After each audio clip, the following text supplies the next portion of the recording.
everyone, Laura Gaybuzz here, and yeah, today we are here with To the Moon, which, I'm gonna be honest, is one of my all-time favourite games. If people ask me my all-time favourite games, I'll usually say Beyond Good and Evil or To the Moon. One of the two of them will end up taking the top spot because they're both games that are real special to me, and this game has just been ported to Switch, and any excuse to replay To the Moon is an excuse that I am happy to take. Goodness, it's a heck of a game. So let's just jump right in. Let me know if the music or game audio volume are too loud at any point, but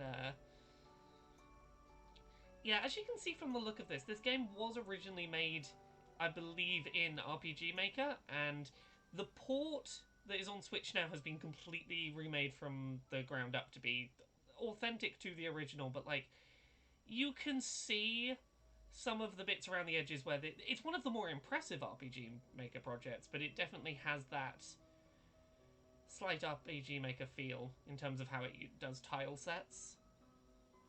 Yes, okay, so Degan Dunn in the chat has confirmed it was RPG Maker.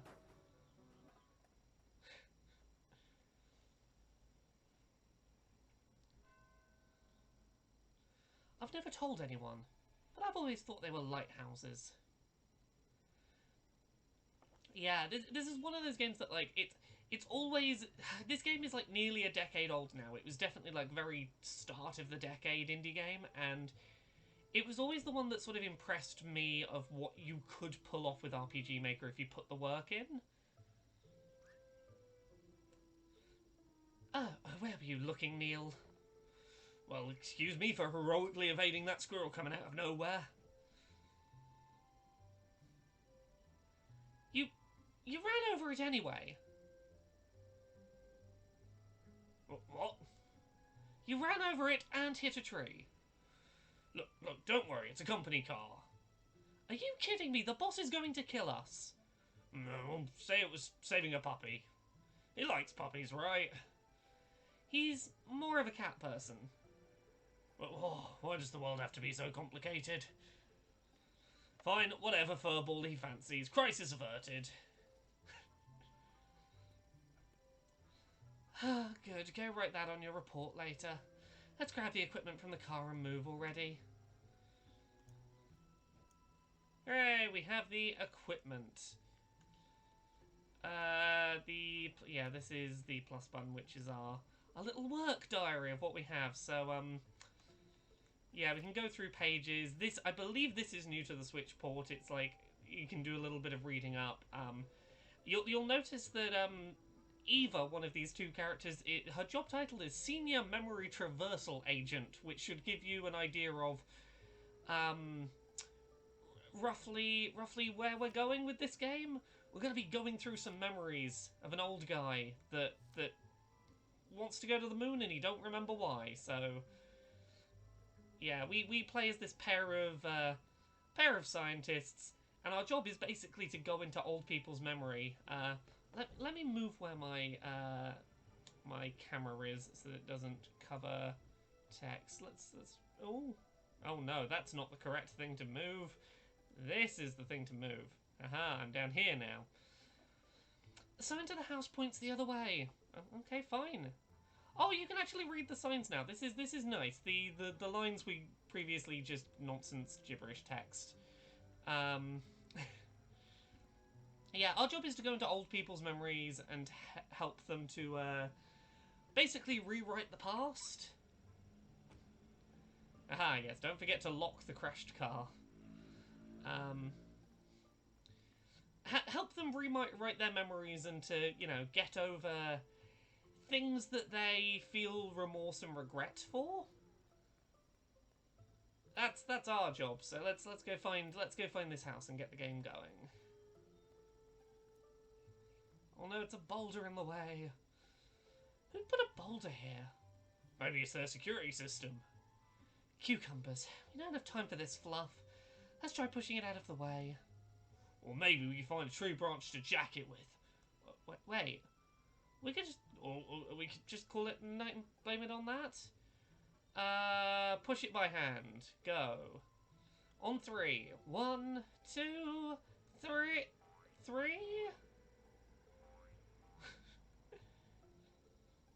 It's not a boulder.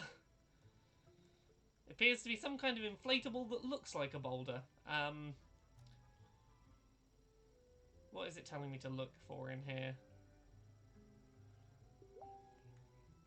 Ah, what's in this item log? Just go to John's house. Oh, chapter details, I see. Oh, so this is a nice little, like, if you don't do it in a single sitting, reminder of things that have happened. There's a weird creature on the road. Okay, so yeah, we can basically go back in and go like, do you need reminding on a thing that happened? Here's a little book keeping track of it. That's nice, considering that like the structure of this game is definitely find clues, solve a mystery. It's nice to have some little refreshers to be able to cite back to. Marble Lion, thank you so much for the sub. Super appreciate it. There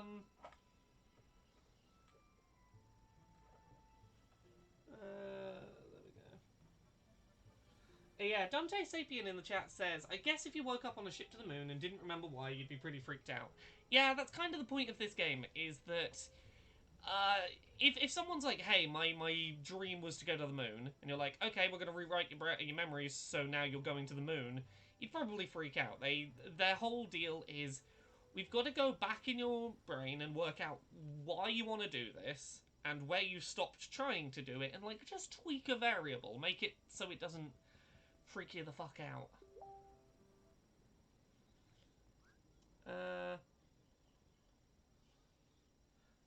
Deccan Dunn in the chat says, find the set is find the set number of orbs still a thing? Unless I've completely forgotten things, I've always felt it's a bit unnecessary addition to the game.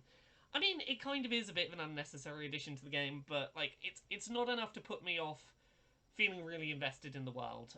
We'll get to that in a minute. We'll show people. It's not the most interesting game mechanically. It's more how it delivers its narrative. Ah, they're here. Let's get into that brain.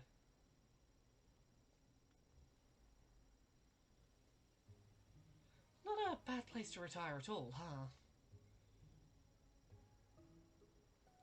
I could do better. Night shifts, love 'em or hate 'em. You know the answer, you stupid owl. Probably going to be another all-nighter, you know. I know. And I do doubt they'd have any coffee. Shut up. And the ocean waves will sing lullabies. Not through your blathering, they won't. And your eyelids will... I mean, I imagine it's probably pretty difficult to accidentally fall asleep inside someone's brain. I think if you're doing a brain investigation, you're a little bit stuck being awake.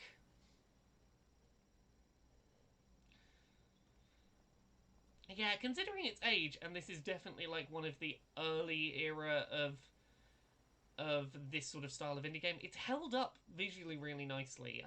I'm happy that the Switch port has sorted the aspect ratio properly, so it's 16:9 now, which is nice. Thanks for coming on such short notice. Oh, that's okay. I tend to be bad at predicting deaths as well. Are you the patient's daughter? Oh no, I'm just his caretaker.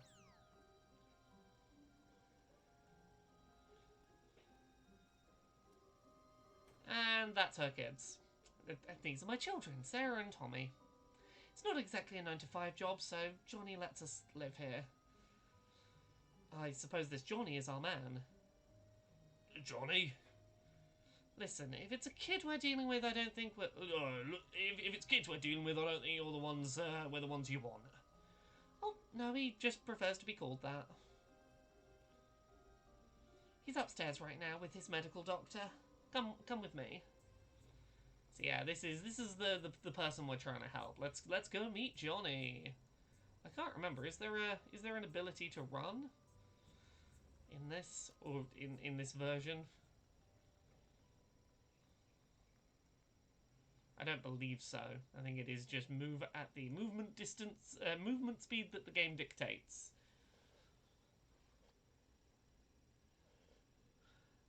Blue Lou in the chat says, this is the first time I'd seen this game. I presumed it was a Kerbal Space Program type game from the title. Yeah, it's got one of those titles that just sort of seems like it would be, doesn't it? I'm gonna have to keep moving my camera around because it likes to put the speech bubbles in unpredictable places. I like this song the two playing. It's a really nice bit of music. I'll turn it up for a minute. I think this turns it up.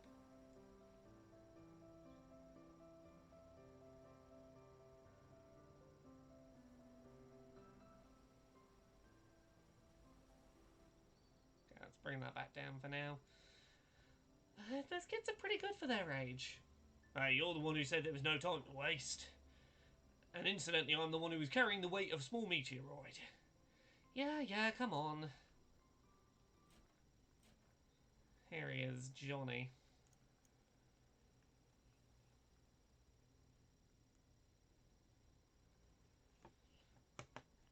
Give me a second, I'm going to move something around so I can see the chat better on my other screen.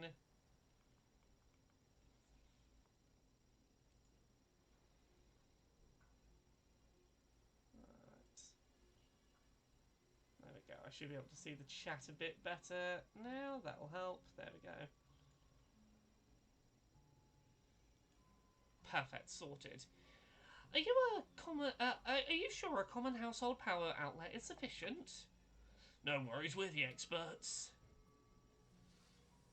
It only, dims most of the house's power to run this thing. Standard procedures, just keeping you on your toes.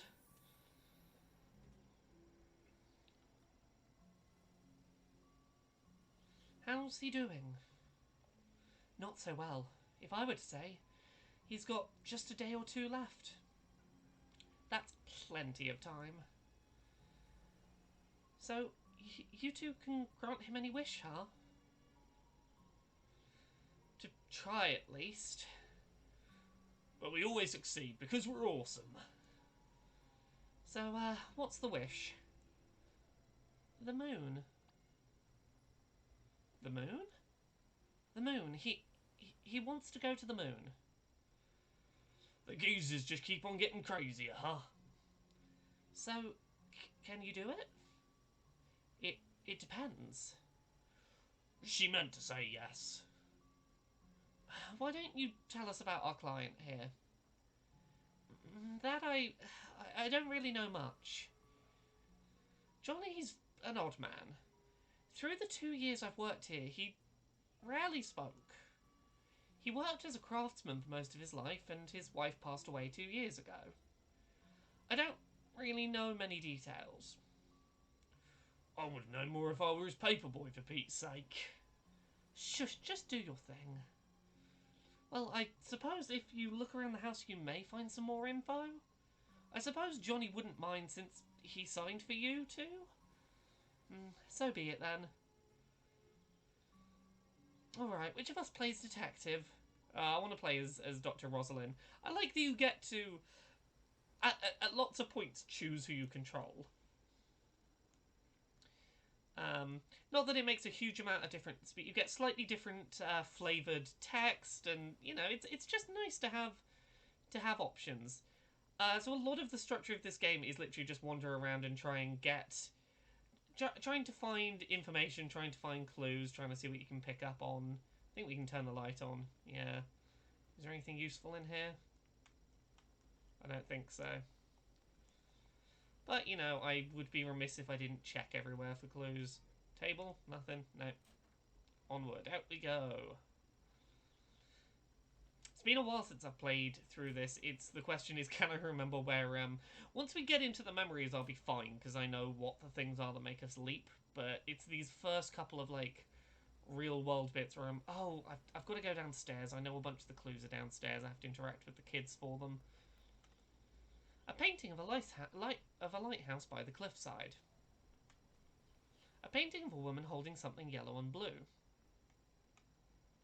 A painting of an animal of some sort. A casual painting of 3 people. Yeah, we're going to dig into what all of those are about soon. Oh, what do you have for me? Who had something for me? I wasn't paying attention. Was it the doctor? Yeah.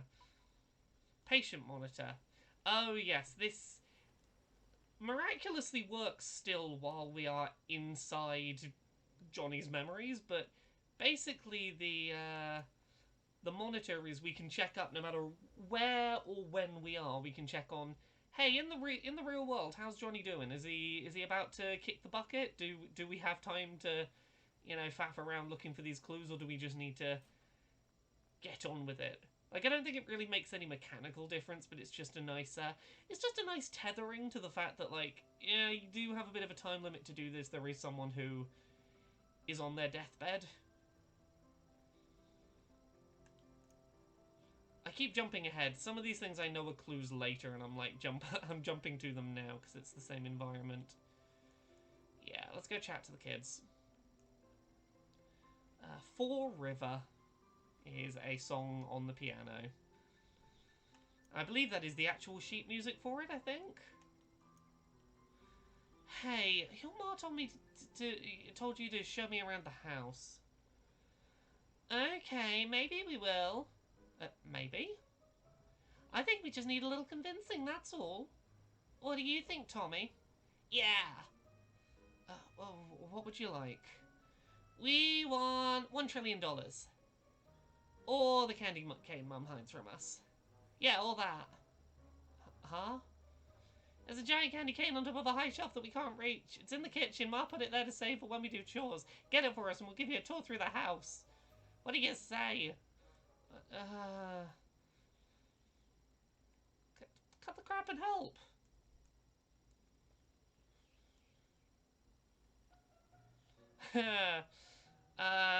Okay, so we promised to buy them as many candy canes as they want later. We'll get them 12, sure. No more than 5. Show me around and I'll buy you 5 candy canes later, you kids. I mean, if you say yes, there is a quest, you could go on and go on the quest for a candy cane, but I've never found that. I want to get to the getting inside Johnny's brain bit. There's this funny room in the basement. I don't like that funny room. What do you mean by funny room? You'll see. It's weird. We need to get the keys. The old man hid it inside a book in the study. Is this where the study is? Is it down here? I think this is the study. Oh no, this is the kitchen. This is where we would have done the candy cane quest. Oh, Red Eye, thank you so much for the sub. Super appreciate it. In the chat, Marble Lion says, I have a bit of trouble sympathizing here since going to the moon is basically my nightmare. I used to really fantasize a lot about being an astronaut. Like, I was never gonna be... I didn't have the physique or the intelligence to do it, but I wanted to be an astronaut. Mainly because I daydreamed about getting away from the world because I didn't understand people, and people were really mean to me, and I just wanted to be very far away. These days, I still romanticize the idea of going to space. I know I will never have the money to privately pay to go to space, but I still occasionally cry at. There is a beautiful track from, I think it was from Sesame Street of is it Bert or Ernie? I think it's Bert singing "I Don't Want to Live on the Moon," and it's just a nice song about like, hey, I dream about like the romanticized idea about going to space, but I wouldn't want to stay there forever because life's actually pretty good on Earth, and there are people I would miss, and that song really encapsulated a changing attitude I had when. I came out, I got diagnosed with Asperger's, and life started to improve, and I understood myself better. I'd like to go to the moon, I don't want to live on the moon. There you go, that's just some Laura facts. This is the book room! The key to the funny room's in the thickest book on the upper shelf. Okay, yeah, let's go get them. Yeah. Read a passage. The tale of a girl who fell in love with a zombie who emitted the smell of daisies when showered with gentle sunlight. Okay, so that's basically Twilight, I'm assuming. Oh yeah, Dusklight. Okay. I don't know if that was the original book. I remember the book in that spot was definitely some kind of parody of a popular book of the time. I don't remember if it was always Dusklight. Yeah, you're learning the Laura lore. Okay, let's go to the basement.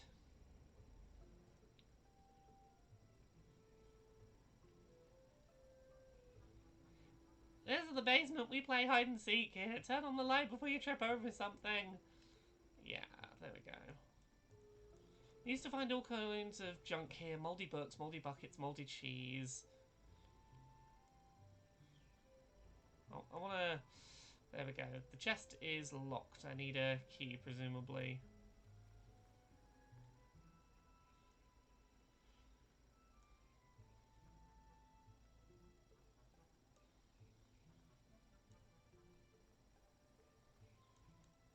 Oh, there's a room in here. This is where we're heading, isn't it? Yes. It's like a cave in here. Ah, the room. The first proper sign at what is going on. And with proper context, like having played through this several times, this room full of origami and a platypus is... and a broken music box is significant and worth remembering. A stuffed toy platypus and a lot of rabbits, a lot of origami rabbits.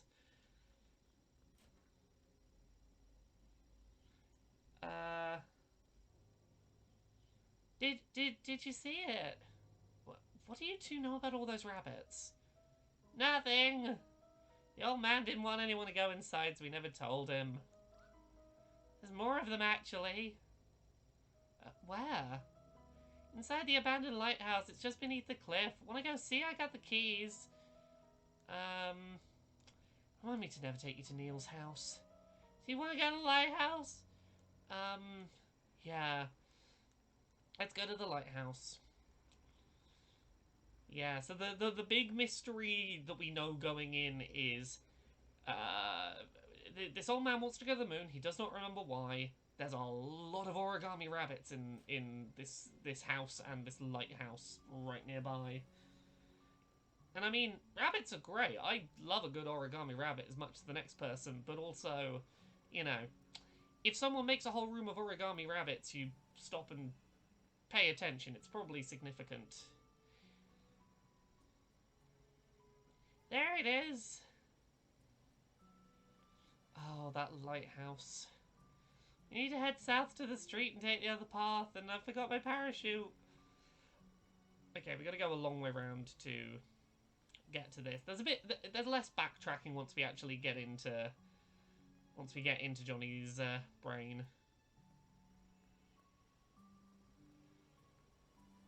Yeah, it's down here, back to the road.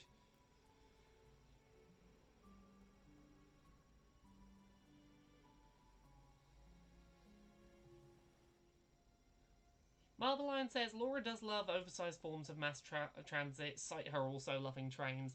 Yeah, I just love transport. I love vehicle a bit. I have no interest in how they work, but I love being in vehicles. I love trains, I love planes, I love being in cars. I like buses, I like helicopters. I like just being in vehicles. Oh yes, that boulder we pushed really easily. My novelty beach ball, I thought I lost it. Haha. Okay. Tommy's gonna hide his novelty boulder-looking beach ball. I do not know well enough whether you can actually go and find that beach ball or not, but, Oh, I think I know what time it is. Oh, this might be time for one of my favourite early game bits of this game. Who's the dummy that crashed the car? Not me.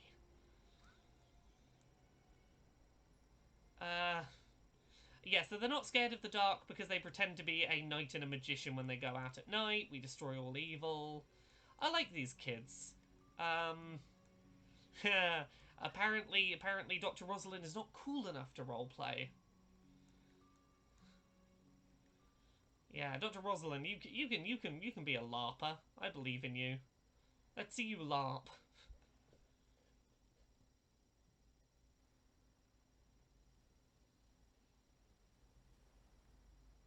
Ah, here it is. Yeah, it's time.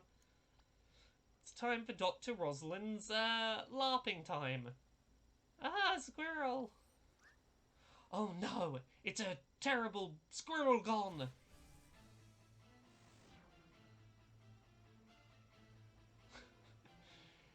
I think this is the only moment in this game where you can really tell it's an RPG Maker project, because you're about to see... Oh, I love this. Let's attack the squirrel with Armageddon Fist. Yelling volume loudest. Your time is at an end, squirrel gone. Hey, stop it all the time with my you animal abuse. Yeah, she called the cops on you. What, I was just, I wasn't gonna... Didn't you say you like role-playing?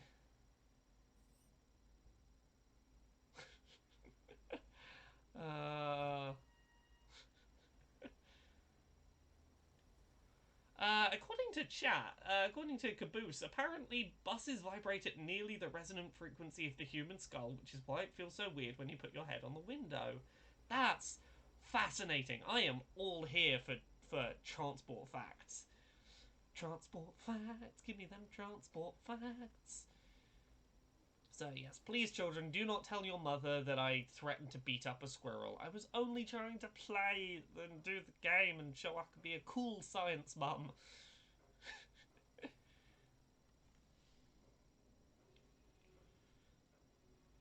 Here we go, lighthouse.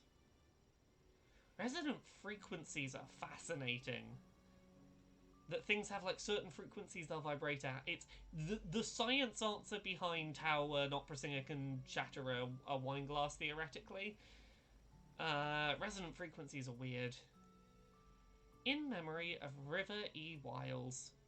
So yeah, River was, and again, this feels like a thing you should maybe remember. River was buried right near the lighthouse, which is, yeah, is a thing. Right, let's head up the lighthouse. Oh, these stairs, because they're in a slight they're drawn to have like a sort of parallel, like a effect as if they're tilting. You can't go in a truly straight line along them, which is a bit awkward. Ah, that rabbit. This is it.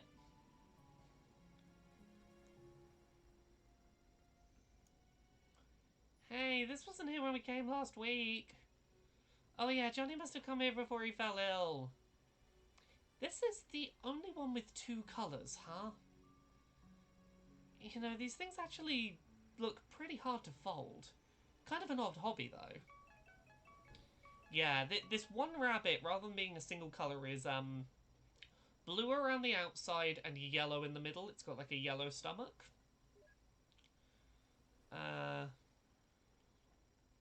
Okay, everything's ready for us to jump into his brain.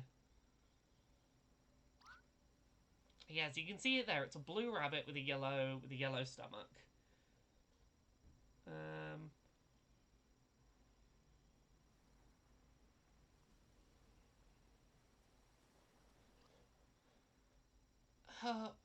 Why don't you be late by another half an hour? Not like we had a dying client or anything. I got caught up in something. I got caught up in something too. It's called our job. Get off your high horse. I'm late just... Sorry, get off your high horse. I'm late just this one time and you milk it. At least tell me we're good to go. Of course we are, because I'm competent. The helmet's on the couch. Get it on. On the couch. Where's the couch? Down here? Ah. Alright, here we go.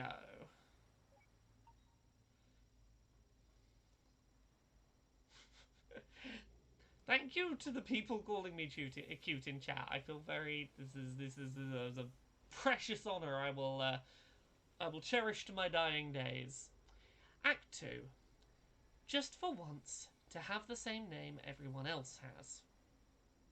Oh, these act quotes make a lot more sense the second time round as to where they're going.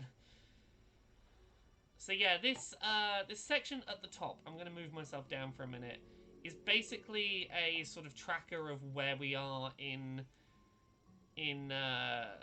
in Johnny's life. So we are initially starting out just like literally weeks ago. He's still an old man. Before he lost consciousness and signed all the paperwork, basically we're gonna hope like, hey, can you tell us what you want, why we're doing this? Disable speech for all except Johnny. Done. Let's get him. So yeah, we can selectively decide to communicate with Johnny in certain memories to find things out from him directly, to get old him to explain things. Which, you know, I know the logistics of that are a bit of a nightmare to work out, but I think he's just up here on the north of the house. Pretty sure this is where we find him. And he's going to tell us that he can't really tell us much. There's very little he actually knows to help us with. Hi Lozzie in the chat. Lovely to have you here today. Okay, so we're a couple of years ago. I think River's still alive here. Johnny?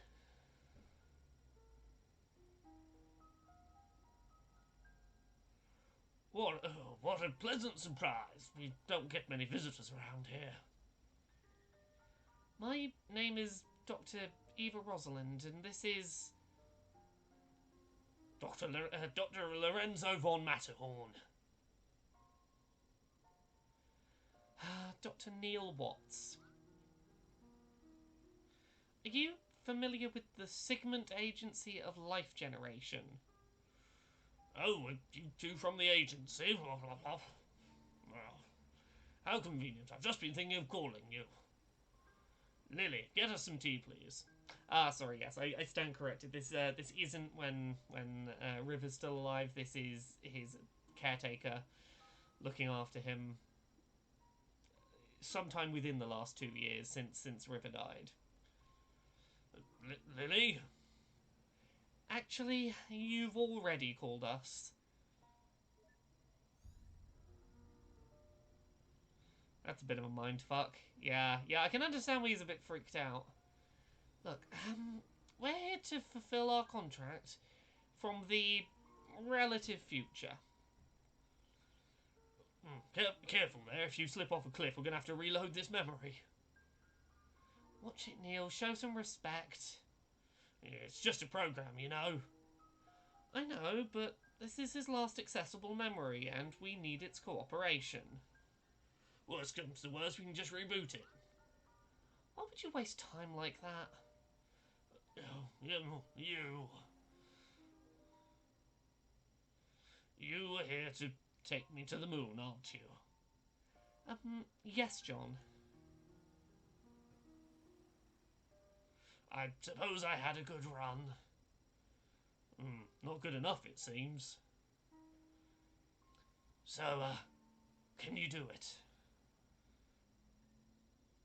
Can you take me to the moon? We can't, but you might be able to. Why do you want to go there? I don't know. It's fine. You can tell us. It's essential for helping us get you there. Do you want the fame, the money? You've got to have a motive. I'm sorry, but I really don't know. I just do. Oh, I can already tell this is going to be a pain in the arse. Nevertheless, Johnny, here's what we will do. We need to get to your childhood. But it is too distant to do so in one memory hop. Thus, we will need to traverse back through your memories with gradual backwards leaps. Think of it like Quantum Leap. What the next leap will be the one where we get to go home to his childhood. Which you've given us permission to do in the relative future. Once we lay down the waypoints in your childhood memories for direct access, we will return here. That's when you'll need to help us influence the childhood you to become an astronaut. So yeah, basically what we're trying to do is we're trying to re-link all his old memories up so that, like, we've got a more consistent link in his brain of, like, this is why you wanted to go to the moon, and this is you now who wants to go to the moon and cares about that. So that we can tweak his childhood so that, like, he will relive his life in his head, making different choices and getting him where he needs to be to go to the moon. Or you do get on a giant catapult. The point is, you'll need to have more to say than just, I don't know. As long as you can take me to the moon, I will cooperate in any way possible. Good. Now, in order to leap to a memory, we need an item that is of importance to you. Do you have a memento of some sort to get us started?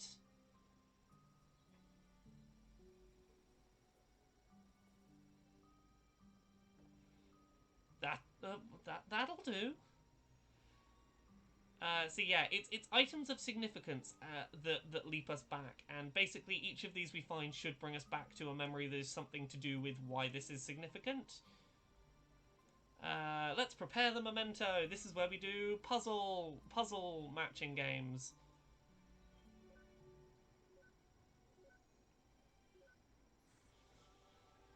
There we go. So it's flip the tiles in a row over puzzle, make the picture games, and then you can sort of go back in time. It's basically gameplay padding to sort of make it mechanically a video game. We'll try not to violate what we can avoid, but in most cases it can't be helped. Sorry, we're jumping back into your brain. Let's see. Nixel says, I forget this game took place in the early 2010s. Yeah, well, it was released like a decade ago. This game is like, it's real old.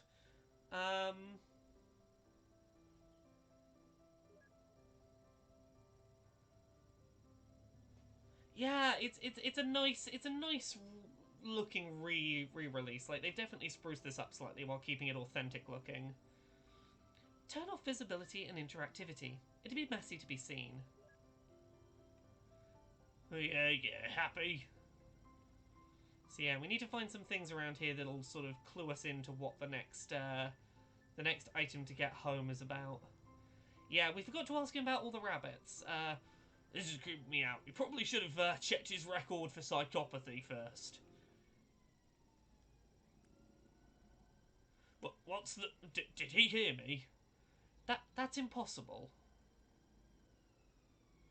It's probably just a part of this memory.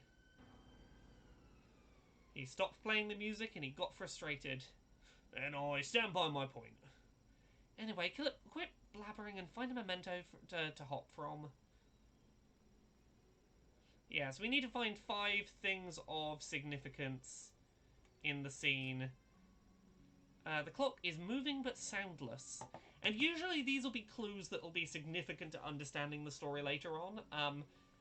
A grandfather clock that makes no sound, particularly no clicking, no, like, clicking sound of the watch face, is significant. I will say that. There is definitely something to be learnt from knowledge of that. That is what will eventually be our hop back in time, once we find all the relevant clues. Johnny, are you one of the clues? No. I feel like the rabbit is one of them. Yeah, well, aren't you special, having 2 colours when all your siblings look like they drowned in bleach? Yeah, I will say this as things to, like, watch out for in this game. It is really significant that all of these... they're not exaggerating when they say it's significant, that all of these rabbits are single colour, and there's one that's meant to stand out and be like, this one in particular, there's something special about it. There is something about it that sets it apart from the others. Okay, I don't think we can leave the house in this memory, but we can go upstairs, can't we? What other memories can we find? This is going to be the game of how well do I remember this. No, you're not a memory. Oh, there's a memory just coming up here.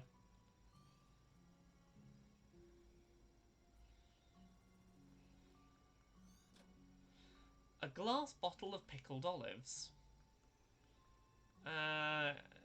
Very, very specific food. An old and patched up backpack. It looks a million years old. Yeah, so a very old backpack that's just sort of been kept going. The Emperor's New Clothes by Hans Christian Andersen. And I think there's some stuff in the paintings room, yeah. Here we go.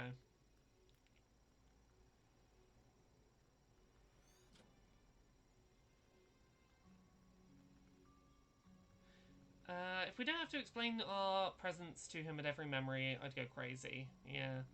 Okay. I think we have all the things we need to leap back.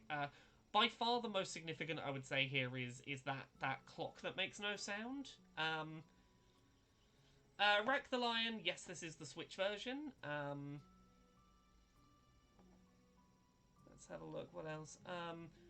Rack the Lion says this is one of the only games to make me full on ugly cry. Yeah, I totally understand that. I have done a big ol' ugly cry a few times at this game.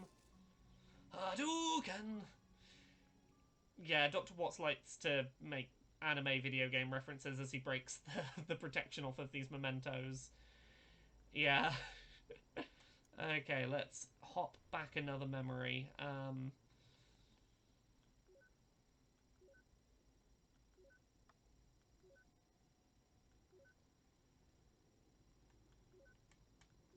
That'll do. That was not the ideal way to do that, but oh well. I used to be real good at stopping and thinking through those puzzles and getting them on the best possible solution timer, but I'm on stream and I don't have enough brain for that. I'm here for that story. Okay, so we use the umbrella to hop back. We're still in very old man Johnny territory. In the grand scheme of things, we've got a lot of his life to get backwards through. Seems like these memory hops only span a short period of time. We need to find a leaping memento or it's going to take us forever. So yeah, we've got to try and find some things that take us back in some slightly faster, slightly bigger leaps. The stuffed toy platypus is worth 2 memento points, so like that's a real big one. This presumably is Johnny visiting River's grave. Anything significant in the lighthouse? It's finished, River. Like you, I'll be able to watch over her every day. She won't be alone anymore. Yeah. I might never understand why, but I stay true to your wish. I'm sure Anya is grateful to you too. But when I'm gone, who's going to watch over us? Oh, I forgot about this. Yeah. Who are you? My name is Eva. I was just passing by. Was she your wife? Yes, her name was River. That's a special name. It didn't need to happen. Hmm? She didn't need to do it. But she... You wouldn't understand. I don't even understand.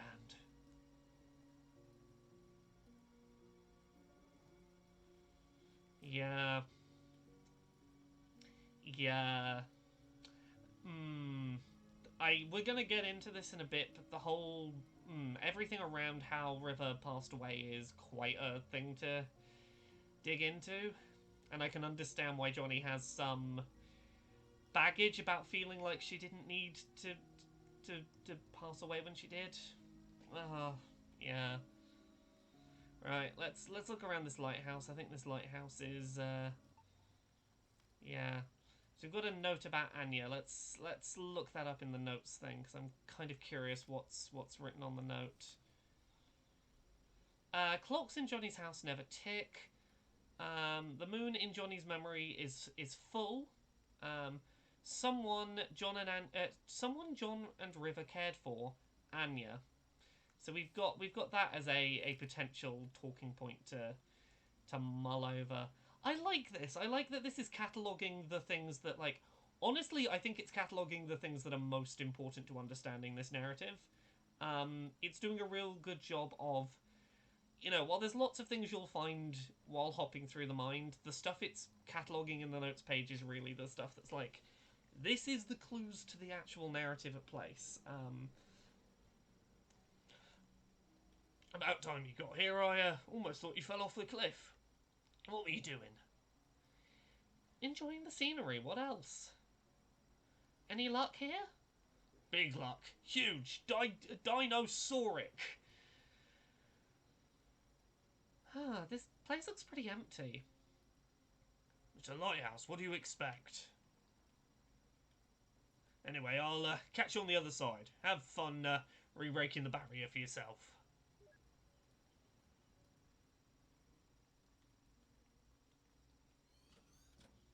A broken lighthouse lantern.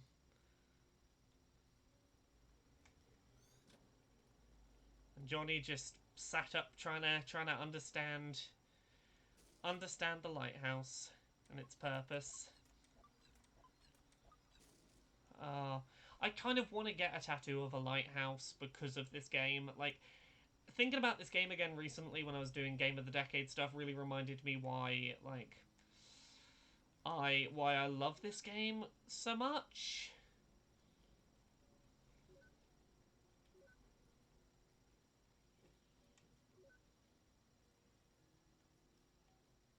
Oh, I've done this completely wrong. There we go. That was not good. Let's make the jump back with the stuffed platypus. Yeah, Nixel, you might have taken you a second, but you know why that clock's important.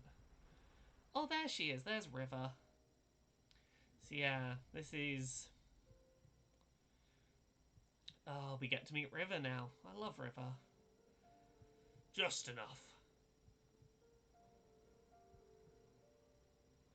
After we pay for your operation, we'll have just enough left for it. So don't you worry. White lie. That's what you call it, right? No, I'm sure we can just stop it. Oh God, I'm feeling choked up already. I don't like it when you lie. I calculated our finances. I know how it's like. Why do you try to convince me against my will? We need the money for your medical bills, River. I understand that Anya means a lot to you, but this is just too much. I mean, she isn't even. Do you know what makes me happy, Johnny? What? Do you? Well, I do. I just hope you can help me with it. River. When the papers for my treatments get here, I will not sign them. What you do with our money is up to you. But if you would grant my wish, I want you to use it to finish building that house. And then, for every day that you live there, I want you to watch over her. Visit her, speak with her, comfort her.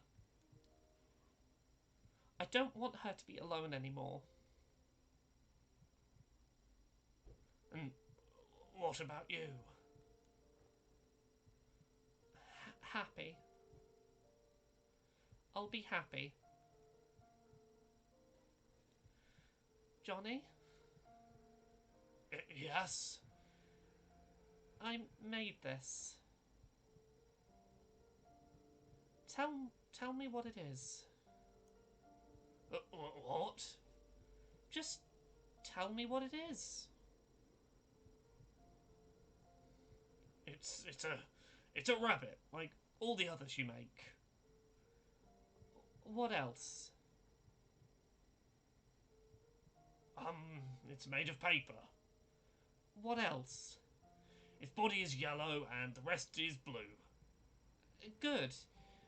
What else? Look, River.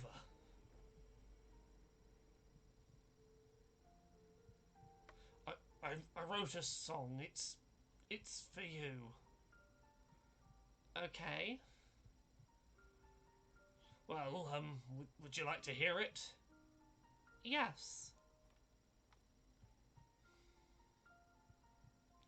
You didn't have to bring the piano in here for this. I can hear you just fine with the door open. Oh, River. Oh, River. Lozzie asking, is there a duck in bed with her? It is a stuffed toy platypus that she's sharing in bed with her. It's called Fall River. Why so cliche? It's, just a placeholder. And what he's playing is that same piece of music that the kids were playing, that piece of sheet music. Who is this Anya they were talking about? If she's so important, shouldn't we have seen her in this, in his late memories? I guess he didn't keep that promise after all. Unless... Unless what? Never mind. Hey, that's the same song the kids were playing earlier, right? I guess he taught them. You know what? You know what? I'm too manly for this. I'm heading on. Already got my memory links. You want to hitch quick ride or look around yourself? I want to stay and explore. Uh,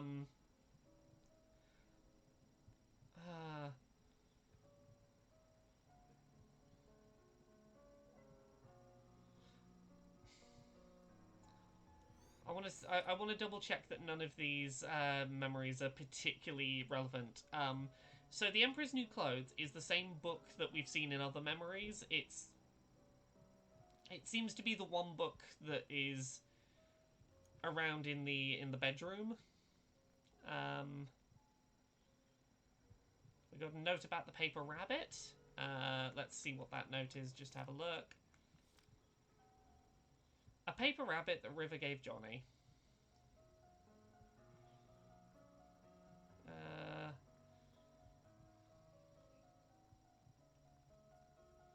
I'm assuming Johnny playing the piano is...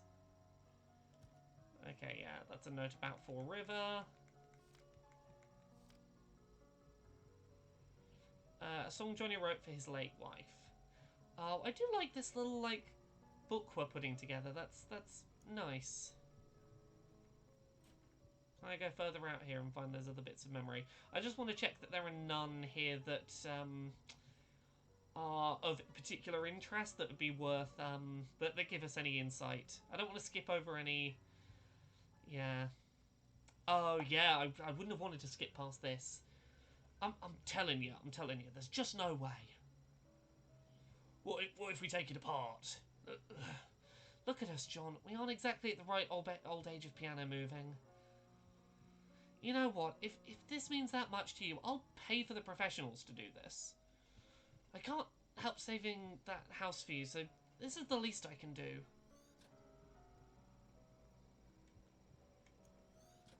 And another glass jar of pickled olives. A pot of mixed dough. Where's my exit point? I'm trying to remember what the exit memory is. I think it's back upstairs.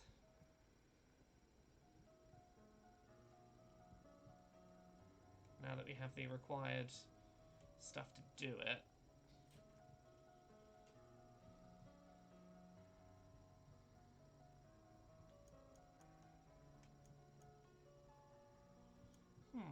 Yeah, in that case, what is the exit memory? What's the thing we have to use these memory bubbles on? Ah, it's the plant in the corner, yes. The same one that was there in those other memories.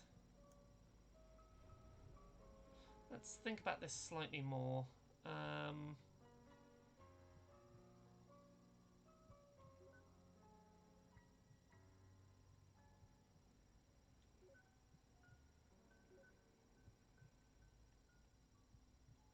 No.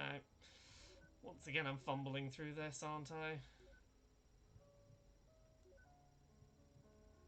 Well, there we go. Got it. onward we go.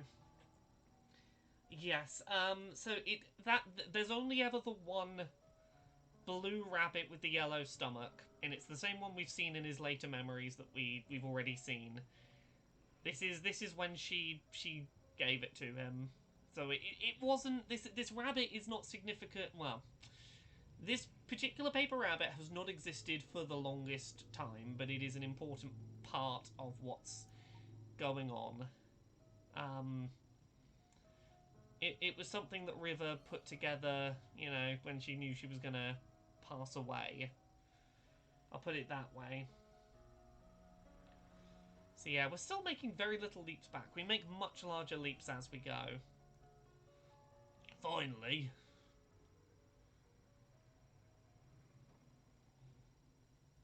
Oh, let's hop over the fence.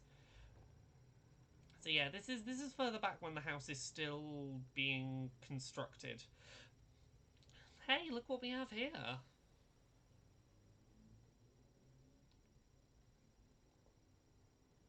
It's a lovely house in a lovely spot. Huge house. I bet they saw this cliff and thought it was not dangerous enough without people living on it.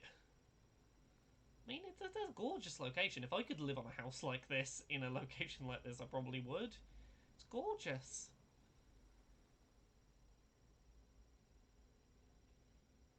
To Carlo HV in the chat, yeah, the orbs thing isn't great. I get what they were going for. It's an early turn of the decade indie game that was trying to go for. Here's an excuse to incentivize with gameplay mechanics. You know, exploring and learning things, as if exploring and learning wasn't its own reward. But oh, Isabelle, Nick called and said I should come. Oh, Isabelle. I brought you pickled olives. They're your favourite, right? I heard about River. Will she be okay? Her illness was just diagnosed in its late stage. Fortunately, it's treatable. But the medical bills... We can't afford to finish building this house, Isabelle. We can barely afford to pay for her treatment. So yeah, he actively knew he was lying to River in that memory we just saw, where he's like, no, we can do it, we can afford both. Believe me, River. Like, yeah, I'm just relieved that she'll be okay, but you don't know how much this place means to her. She's gonna be heartbroken.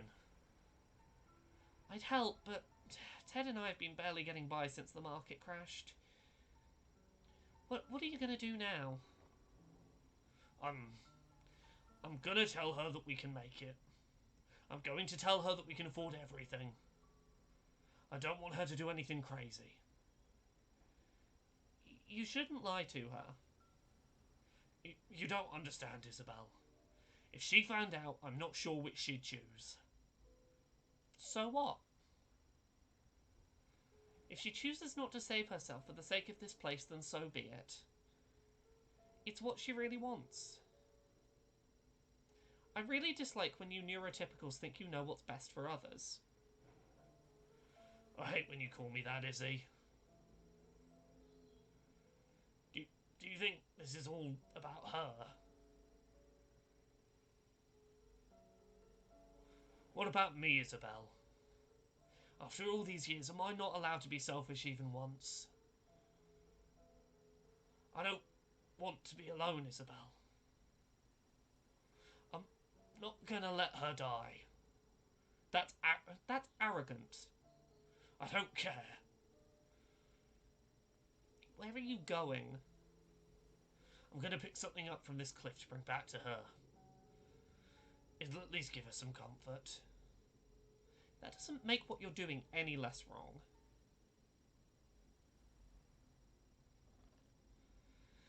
Nick wanted me to give you this. He said it's called Everything's Alright. Oh, I know what song this music box is playing. Oh.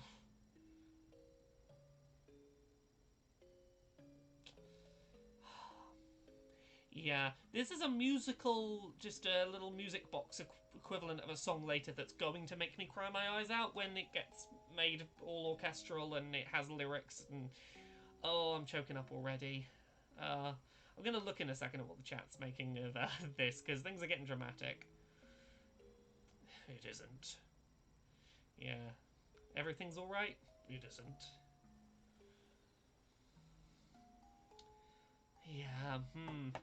Chat. Let's have a look.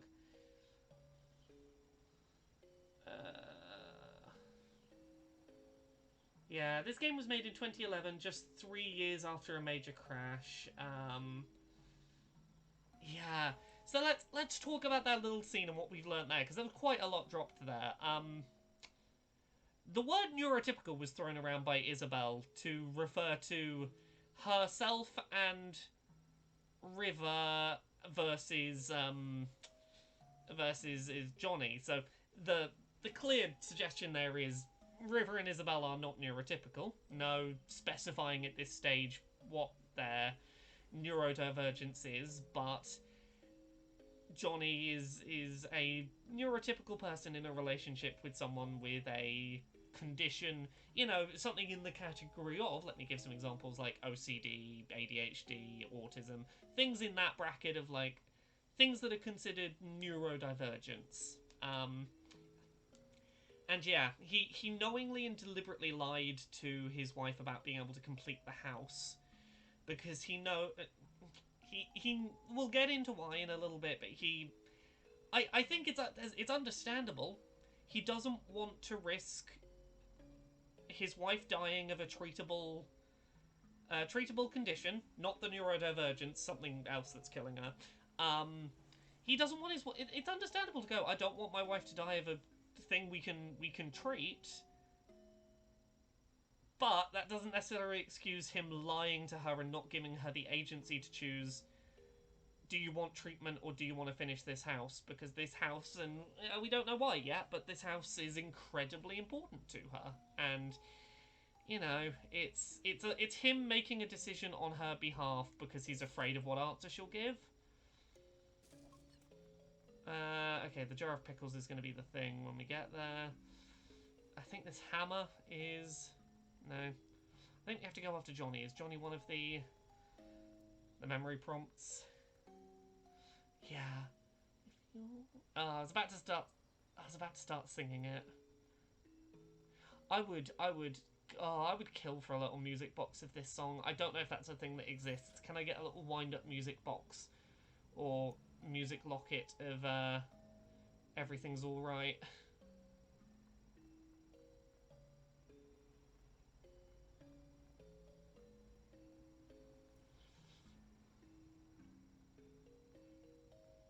Can I go south? I'm trying to remember what the things are here I can interact with.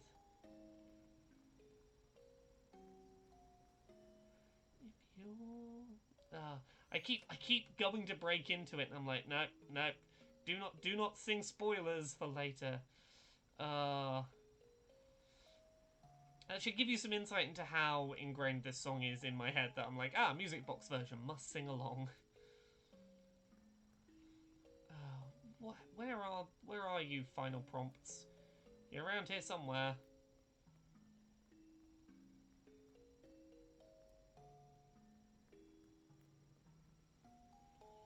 It's a big loading zone that I cannot remember what I need to interact with.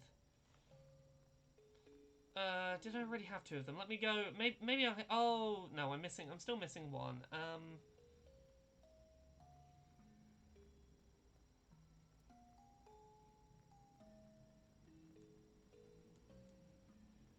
Is the house itself one of them? Or is one of them in here? Yeah, okay. One of them is going in the house. Yeah, that's it. Okay, let's make a hot back. Come on, let's make this a nice. Oh yeah, this one's easy. There we go. Done. Hooray! We did it. Back in time we go. We'll read that note about the olives once we make the jump. Oh, apparently the game publisher actually sells music box of said tracks. Oh, I didn't know this was a thing. How much are these? Oh. Oh, I could spend 40 quid on a little piano music box, or 20 quid on a more standard music. Oh, and there's okay. I might have to treat myself to some To the Moon related things. I can spend 40 quid on a nice thing for this game. So you guys are really going for it, huh? Yep, the construction's starting in just a few months. It's a bit of a squeeze. We had to split the payment, but with financing, we'll make do. How wonderful having your dream house built at such a beautiful site. You had your wedding at that lighthouse near there all those years ago, didn't you? So yeah, this is Nicholas and Isabel, who are like the primary other couple that Johnny and River spend time with. Long-time friends, those four. That's not all that. That's not all that's special about it. We have a long history with that place. Well, it's good to have some good news at a get-together for once. Cheers and congrats, you two. Hi, cheers. Be right back. I'm gonna get some fresh air. Me too. Oh, these two. I'm confident that we're going to be able to get deep enough into this game today that I can at least like talk about some of my favourite scenes from it. Well, buddy, it's sure been a while, hasn't it? Who knew how hard it was to get across a few cities nowadays? That river's still so quiet, huh? Yeah, she's actually been talkative at home and, you know, with Isabel. I guess she's just not used to you. So I'm the bad guy here, huh? Oh, hey, did you tell River that thing from back then? I did. So how did she take it? For the most part, she took it well. But something bugs me.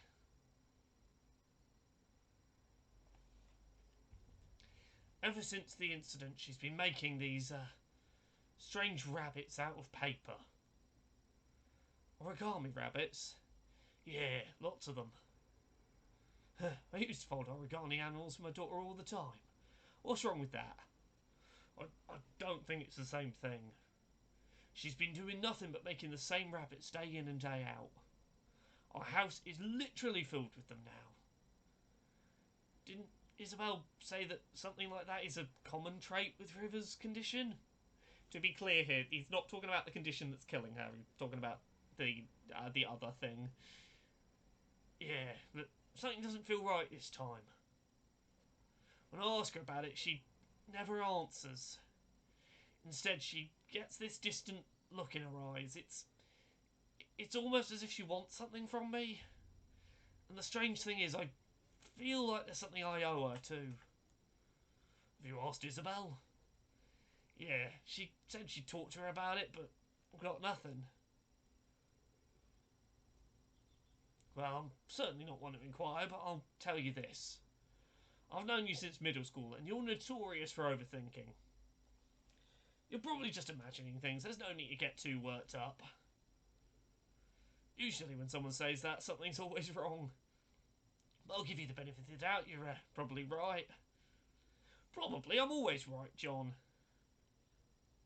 Uh...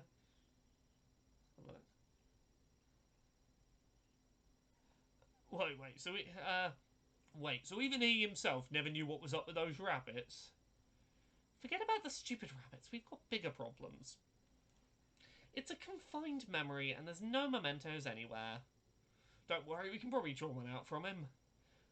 How? Leave it to me. I just got to give the bartender a quick visit first.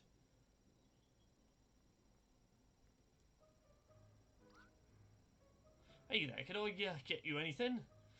Got to get a bottle of pickled olives, please. Sure, cash or credit? Check. Just put it on my tab.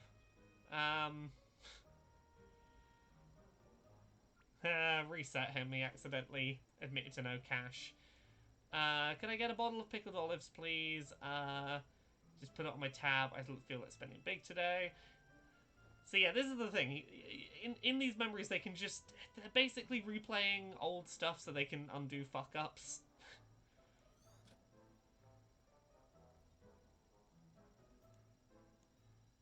Why, is that a bottle of pickled olives you're sporting? Yeah, you're a fellow olive lover. Uh, God. Yeah, he's pretending to be a fan of olives to get some info. Even though he does not. Eva, disable taste simulation now. Oh Neil, I don't think I feel like it. I'm so gonna get you back for this. Oh, so that's how we got our first toaster. Okay there. Yep, I'm just savouring the amazingness of pickled olives. Oh, they're wonderful, aren't they? I just can't understand anyone could just find anything this disgusting. Oh, take your time, you've got 2 bottles left. So I said, hey, that's not right. And they totally agreed. And you know what else is wrong with society today? Oh, John. Oh, John.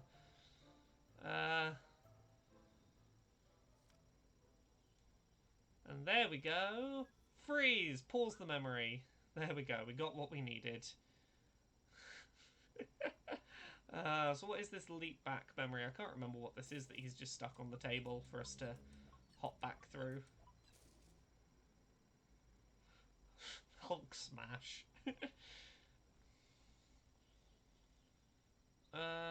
What is it? It's the title, the deed to the new place.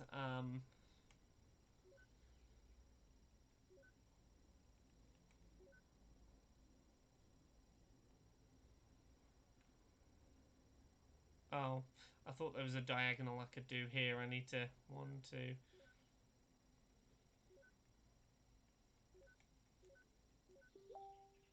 That.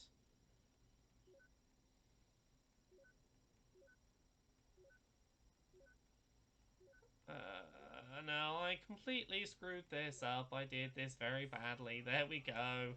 There's the deed to their new place. Caboose in the chat. Scientists hitting the quick save and quick load button over and over. Give me 2 seconds. I apologise. There may have just been a Facebook notification sound. I forgot to mute that tab. Sorry about that. There we go. Okay, we're making it further back. You know, Johnny's still got brown hair. He's not gone grey yet. Give me a second. I'm gonna grab myself a little mini tin of Sprite, just something to drink while I'm on stream. Something small and uncaffeinated. Let me get my teeny tiny bottle and my teeny tiny can out. I should have prepped this before I got on stream. I got to that point where I'm like, oh no, I'm doing gruff voices. my throat is going to get sore. Here we go. A teeny tiny can of Sprite. That'll wet me whistle.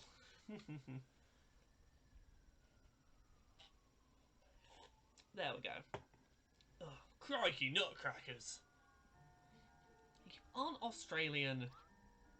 Who cares? We're like 20 billion nanometers off the ground and standing on a damn flagpole. Just jump down. It's not like you can be hurt. Are you kidding me? It's a friggin' skydive. You can't stay on here. You can't stay on here. You can't get off. God, I hate when this happens. I swear, if this place... We just fucking push him off a lighthouse. Worse. And down we go. Oh, I love these little visual effects, like the leaves floating by. It's these little touches that really elevate this over a lot of stuff of this era that was done in RPG Maker. Like, it's an impressive RPG Maker project. Why would they abandon her like this? I suppose she's just no longer needed. No longer needed? By ships, I mean. You know how it is, now that everything has GPS and all that. Look, River.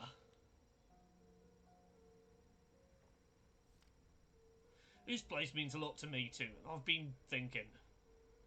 In our current state, things have been pretty stable. If we save well in a few years, we can afford to build a house on top of here. It's going to be a squeeze, but I'm sure we'd be able to see her from the window. In the morning, at night, we'd always be nearby. And we could walk here any time. She'll never be alone again, John. I'll be able to watch over her every day. Yeah, we will. Good for them. You've got to be kidding me. You remember what happens, don't you? It's like watching a train wreck. The ending isn't any more important than any of the moments leading up to it. The important thing is that over here, they're happy. Let's just go.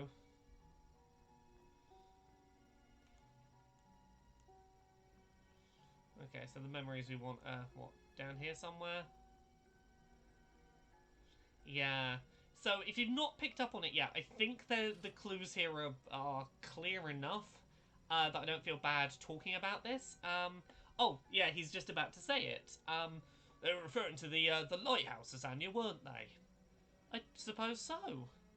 And that river, she declined treatment for the sake of a lighthouse. Isn't that a bit too extreme? I've seen stranger things in the course of this job. Me too, but I can never wrap my head around it.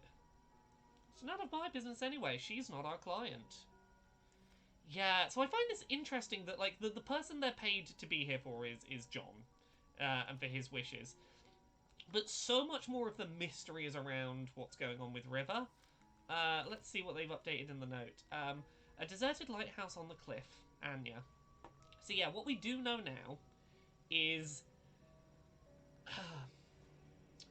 the reason why it was so important that to River that this house get built, and that she declined treatment for a medical condition in order to make sure there was money to finish the house, is because she's personified a lighthouse, and she wants to see that lighthouse protected and looked after because it's really significant to her. Now, the why of that we'll get to, but I think that's important. It's an important thing to really sort of like soak in now, because it's going to inform a lot of stuff that comes after this. The fact that that lighthouse is like the thing that is most important to River. It is what she was willing to give up everything for, and Johnny was not on the same page about it.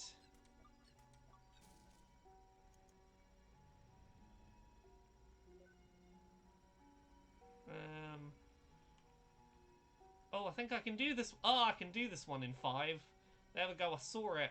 I done seen it. There we go, 5 out of 5. Hooray. Let's have a look in the chat quickly.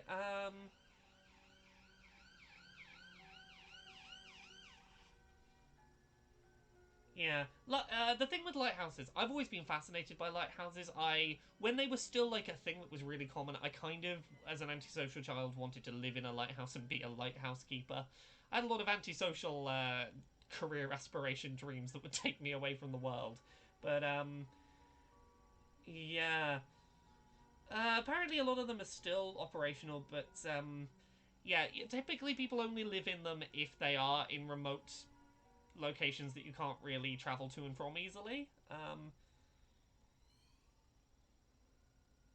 Oh, zero meaning. Thank you very much for the host. Super appreciate it.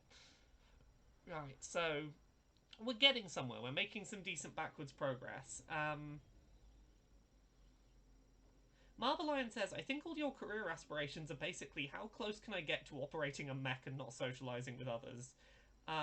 I mean, yeah, if I could find a lighthouse that was easy travel distance from like where all my friends are, and I wouldn't have to like give up on seeing my friends, I would totally live up the top of a lighthouse. I fucking love the idea of living up the top of a tall thing, like living in like a spire or like at the top of a cathedral tower. I just love the thought of like, I know it's not practical, and I would hate the practicalities, but I love the idea of just living at the top of a tall thing. Um, yeah. River. Okay. I'm trying to remember where we're at in the timeline now. So this is presumably before we know that River's ill. Let's find some memories. Are you a memory? You're probably a memory. A yellow paper rabbit. But you'll notice it's only a one-off. There's only one paper rabbit. It's only yellow. It's not multiple colours.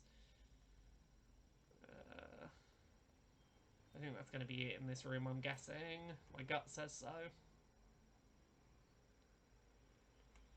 Down the stairs we go.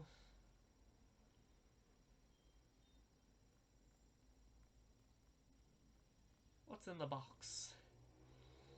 Plain paper. Oh yeah, this is a big box of plain paper that is eventually going to become a lot of rabbits. Yeah,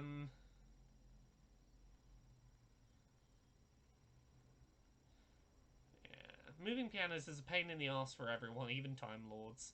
Probably take a whole episode to get the thing inside. I mean, I kind of agree with these two. I would watch an episode of Doctor Who entirely about trying to get a piano inside the TARDIS. I would watch that episode. Right, where are we going? Oh yeah, this is you went out for a haircut this early in the morning.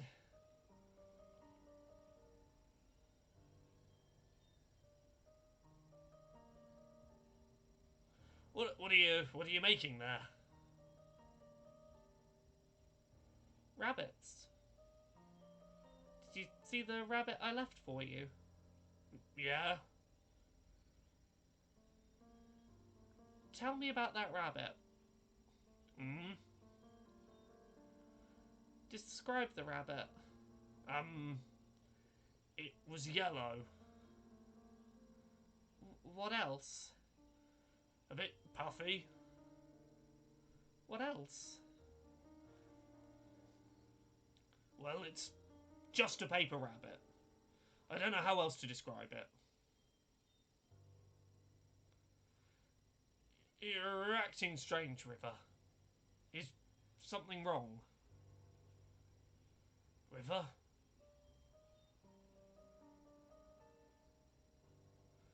I don't know about you, but I'm getting some inverse deja vu. I think I know of a condition, but this is rather odd even for that. You think she's, do you? Perhaps. Who knows? Like you said, she's not our client. Hmm. So, one thing I will say about the condition that River has that we're going to get to, the neurodivergence thing, I think it's important to note that, like, it's obviously not super great that every time that we are dealing with a repetitive action being done, that we get the ominous music.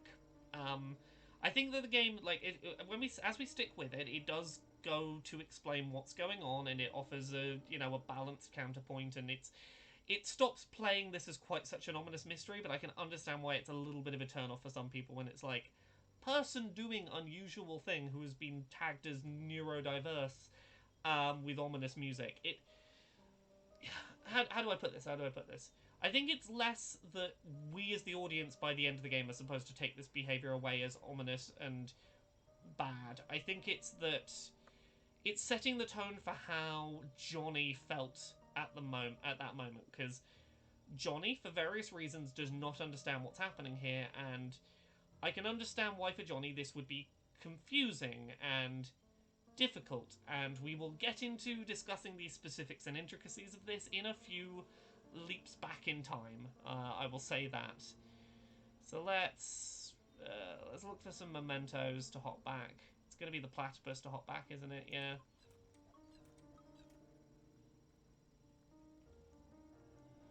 So this is the day she started it, huh? It's going to be the bin bucket, isn't it? Many long strands of orange hair. Yeah, so she cut her own hair and started folding paper rabbits on the same day. It was a bit of a day. Yeah, Nixel, I think you've kind of nailed it in the chat. I think it's more just supposed to make you, from the point of view of Johnny in the story, view it as confusing and inexplicable.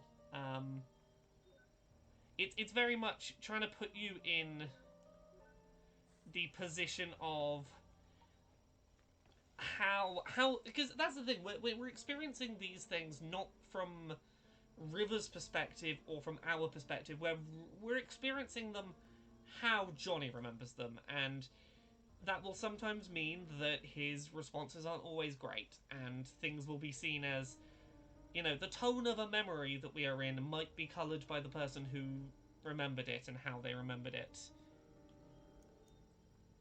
I think that's fair to say. Right, let's head back up here. Yeah, so sometimes the way someone remembers a thing is based on their understanding, and I think that's kind of the lens we're meant to see some of these later memories through, is we're meant to see them the way Johnny saw them. I don't think these are, like, it's not time travel, per se, it's linking things Johnny remembers the way he remembers them. If that makes sense. Yeah. Yeah, and as Lozzie says, as someone who hasn't played the game before, it's also just a mystery that needs solving. That's the thing, like, the scientists keep talking about, like, you know, River's not our client, not our problem, don't worry about solving that, but I feel like it should be clear to these scientists at this point, River is pretty significant to John's whole story, and is probably gonna factor into why he wants to go to the moon. This is, where the house used to be, isn't it? House that never should have been. I mean, really, what is it about unusually high and dangerous places that attract people? Ah, what's this note we have here? Is Neil afraid of high places, I think. Johnny and River are not afraid of heights. I mean, yeah, that goes for saying if you live on top of a cliff. Let's hop over here. I think we've got to go over the log. Oh, I think I know what memory this is. Oh. Gosh. So yeah, so this is pre... yeah, this is shortly, like, real shortly before she starts folding the paper rabbits. Is that why you approached me back then? Yes. What about now? I suppose it's just a part of it. Look, it was a long time ago.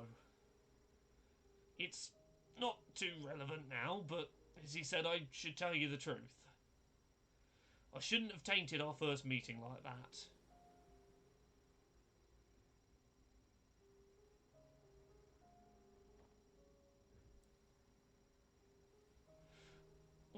What is that? A hacky sack?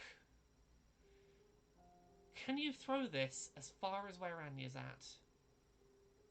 I don't know. You want me to try? Would you?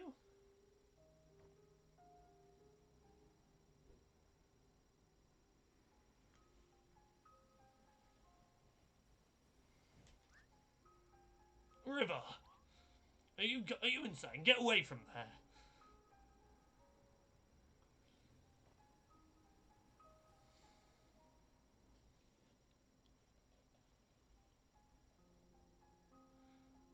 I think this memory isn't too far from the last. I think they may be connected. Probably. Yeah, so I'm gonna explicitly state here, like, while we don't know what Johnny just told River, this is the thing that instigates River starting to fold rabbits. Is Johnny talking about some motivation behind why he first started talking to River, and the sound of this conversation is very much it I started talking to you and got into a relationship with you because of something other than just liking you, and I feel like I should own up about that all these years later. There was some fuckery afoot that I have admitted to, and that has probably been kept secret a very long time. And it done do a little bit of a fucking up. Why did she cut her hair anyway? I like long hair. Yeah. So yeah, we will at some point soon get a sense of what was going on with Johnny, but yeah, there is some fuckery abound with Johnny that is at the core of River making all them rabbits and going, yeah, but the rabbit though. Well, with everyone with it is different, John. Oh, I know what jump this is. I think this might be the thing that I think back on the little monologue that I always quote. I think this is when it is. Everyone with it is different, John. Just because she and I share the syndrome doesn't mean we share the same head. Um, okay, there are some more explicit clues to this later on. It's not very far from here. You eventually jump back to a doctor's room where there is a book by a real world psychologist, and if you look up that real world psychologist, they always write books about a certain neurodivergence. I'm just going to get it out there so that we can talk about it a bit more openly, because I feel like this monologue we're about to get into is better if we just explicitly say what neurodivergence we're dancing around. Um, River and Isabel are two female characters who both have Asperger's syndrome, which is an autistic spectrum condition. The primary difference I would typically tell people is usually verbal communication skills, and ability to keep symptoms under under wraps day to day are typically the big differences. Asperger's syndrome in some places is now just classified under autism spectrum disorder. It is one of the autism umbrella of conditions, and I want to talk about why I really like that this game exists, and I want to do this before we get into this monologue, because I think it hopefully gives this monologue a bit more weight. Asperger's for the longest time, and autism in general, for the longest time was only really diagnosed in people assigned male at birth, and the reason why only people who were perceived as male were diagnosed for a while was because of this theory that went around called the extreme male brain theory, where the theory was autism was a result of being too manly or too testosterone-ish.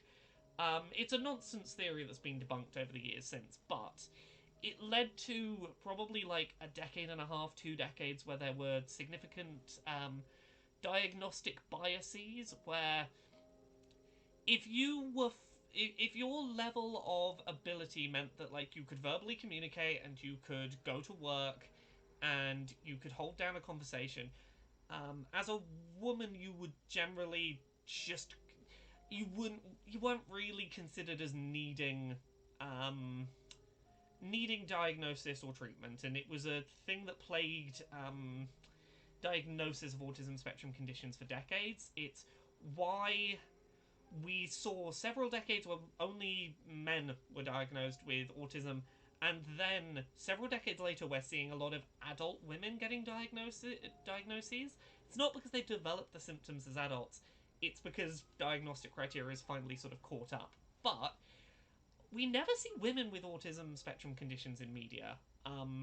It's rare to get more than one character in a piece of media who has an autism spectrum condition, which is important because autism's a spectrum, and so often pieces of media try and use one example of a character with autism or an autism spectrum condition to represent all people with the condition. The fact that we have two characters here, Isabel and River, is really important because they both present in very different ways that we will get into in a minute. but it's also important because they're women, because so rarely do we see portrayals of women with autism spectrum conditions. To have two characters on the autism spectrum in prominent roles in a narrative who are both women is it's a real thing. And we'll get into it in a minute. This speech that Isabel's about to give about Asperger's syndrome, I think, is really insightful because it really hits the nail on the head in terms of describing how it is as a spectrum, and I guess the problems with using terms like high functioning and low functioning like some people do. It really hits the core of some of that. So, yeah. So, one second. Yeah. Let's get into this. Just because she and I share the same syndrome doesn't mean we share the same head. But you must be able to help somehow.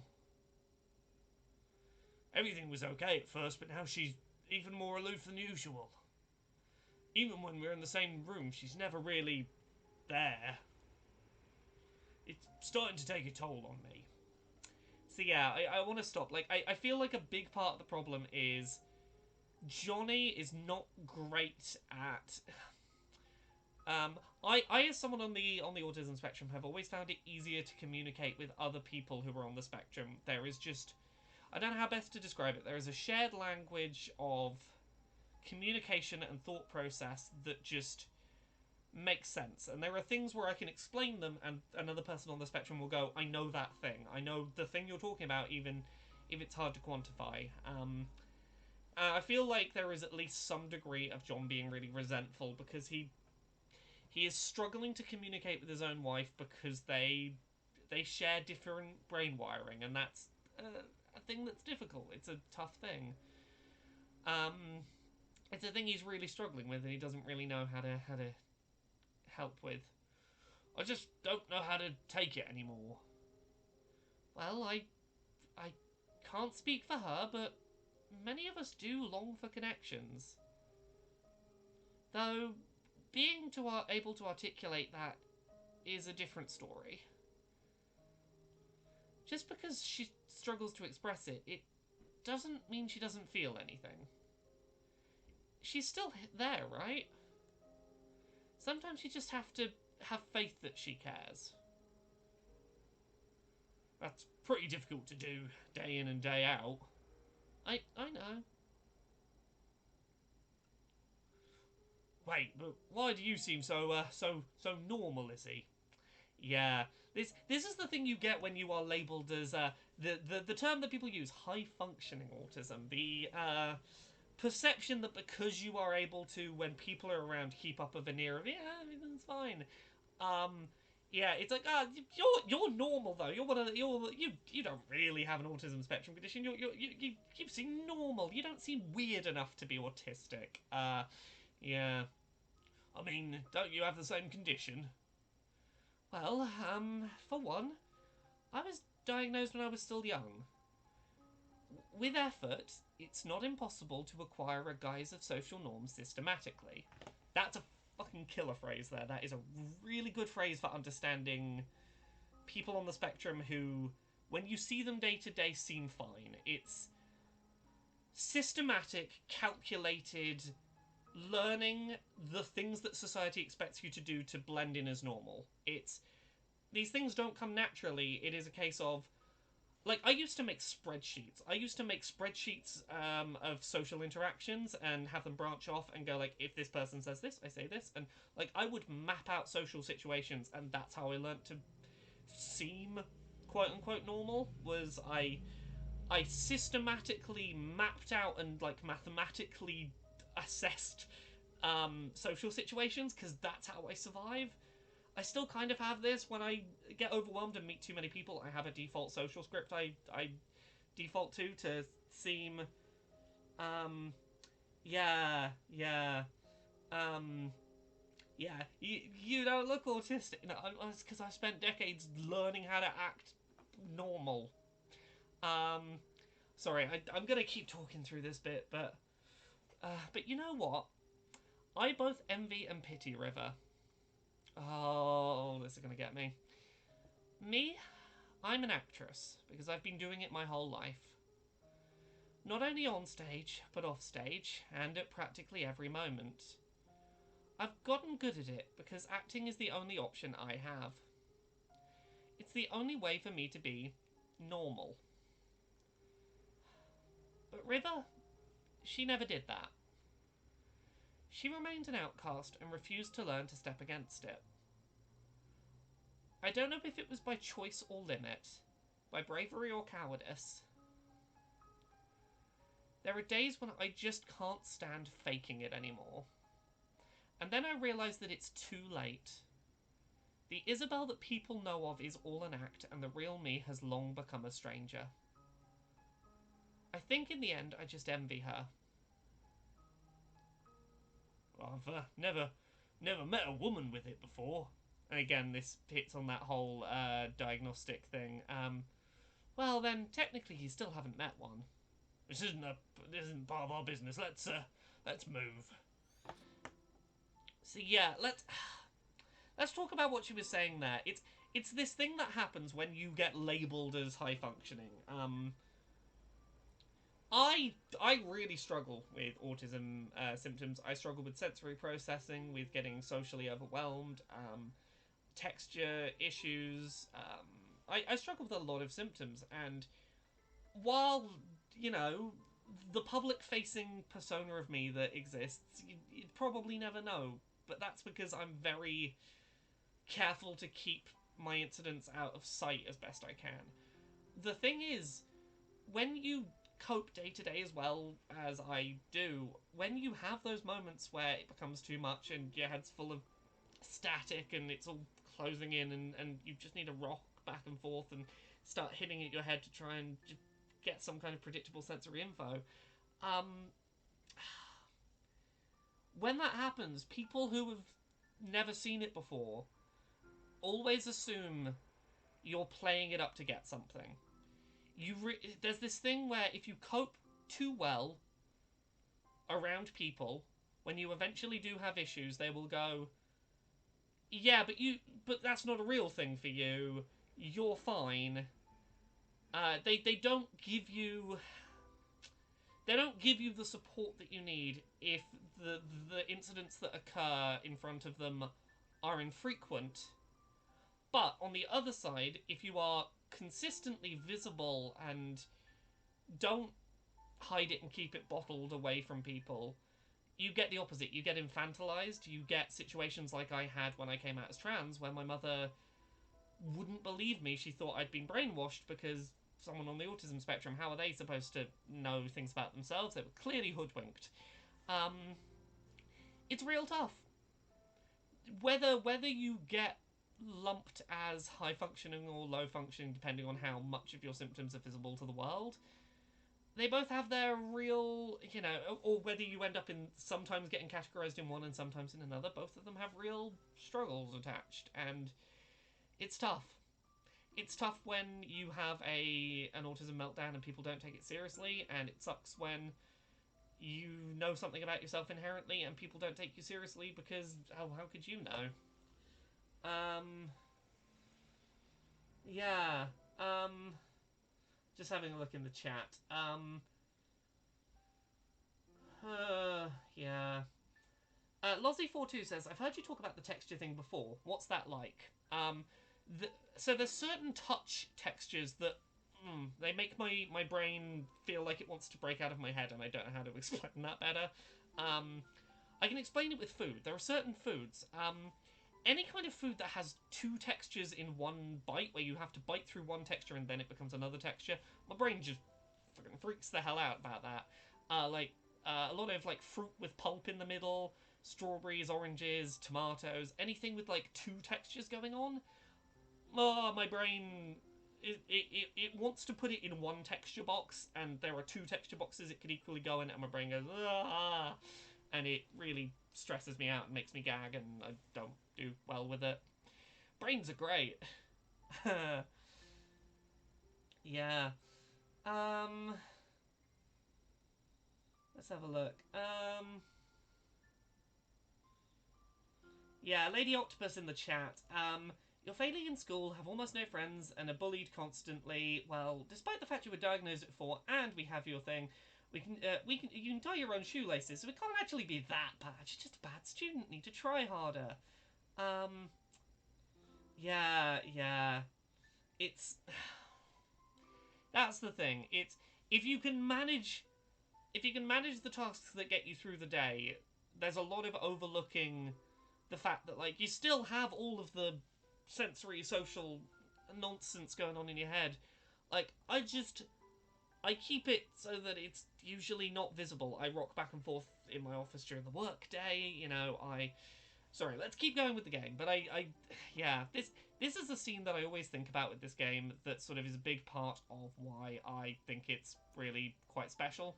I love that Isabelle exists as a counterpoint to River, so that we have more than one type of example. Um, Anything new today? No.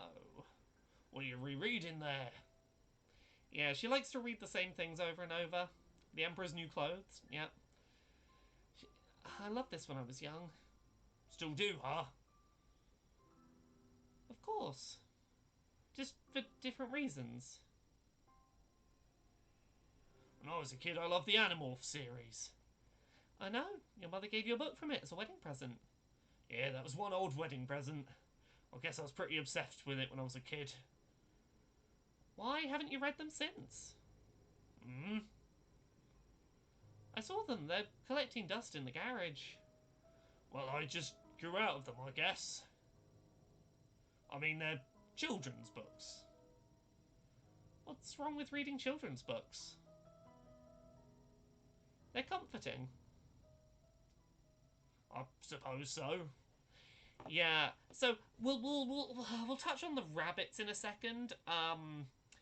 Yeah. So River very much is a repetitive actions person on the autism spectrum. She likes to read the same. She has obsessive interests about certain topics, like certain books, and those have persisted long term. Obviously, this isn't something that John understands because it's like, no, you grow out of certain things, whereas I am still obsessed with many of the things I was obsessed with as a very small child because my brain latched onto a thing and said, you're going to learn about everything you can about that and obsess about it forever. Yay!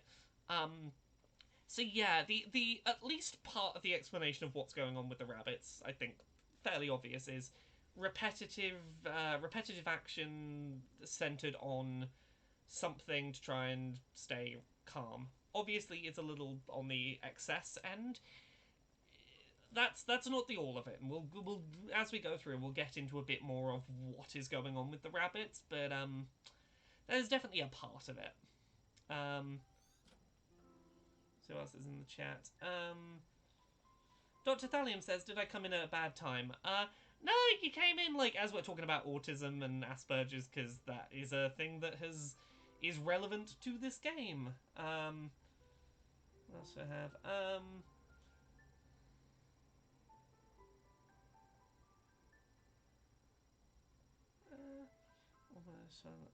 Yeah. Right. Let's keep going. Sorry. Yes. Where were we? Johnny, what are you doing?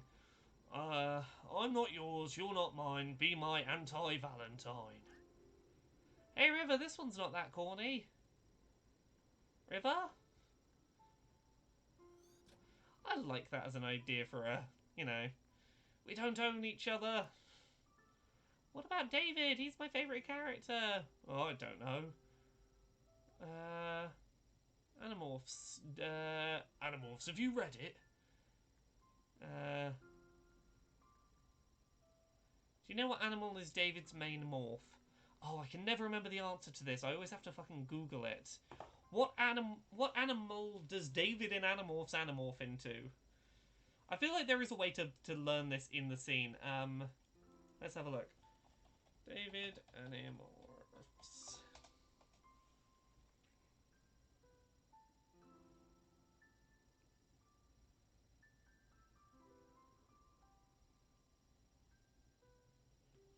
Apparently lion is what they're looking for. Yeah, that's fine. I'm not fussed enough to find the answer organically. I just want to make... I don't really care about the Animorphs. It is not my topic of interest.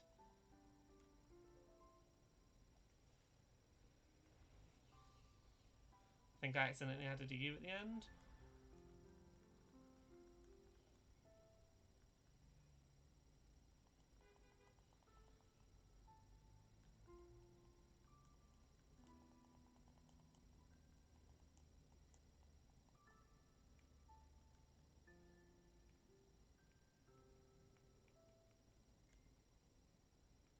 Oh.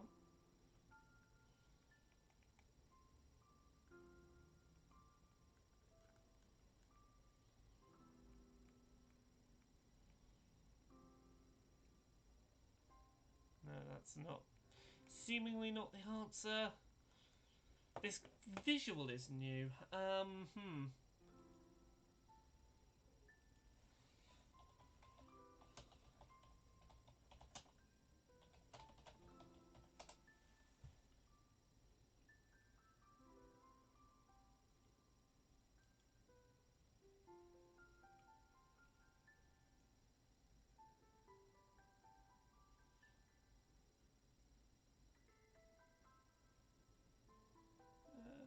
Oh, come on.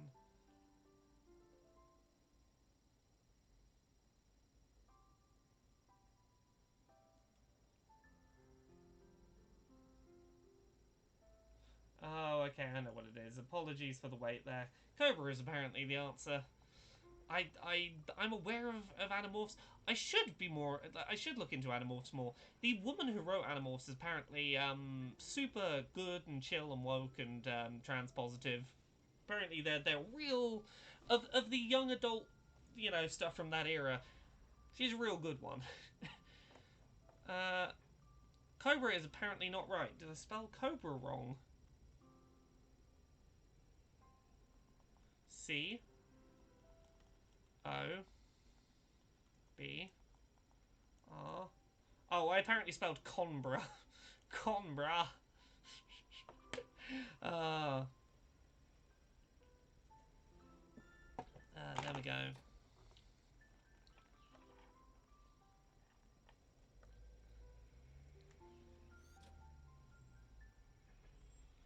The world would be a lot more beautiful if people just remembered faces more. Yeah. I do like this as a visualization of how this game handles memory being really fuzzy. John only remembers the faces of people who were important to him in the scenes, and the less important they were at that moment to him, the less clear they are in his memory. And I think that's really interesting. Oh, there we go, David Cobra. Um, yeah, River has an encyclopedic knowledge for such things. Of course, River would remember. Uh,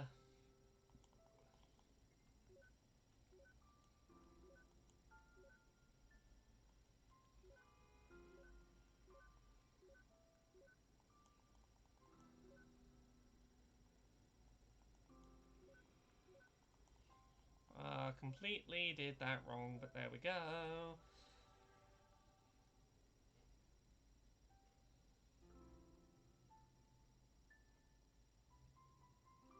Oh, there we go. Time to leap back.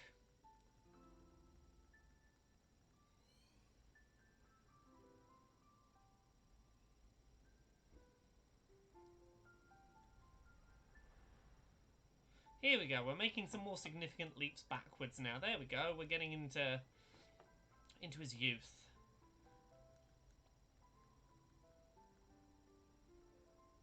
Okay. Where do we start trying to find memories?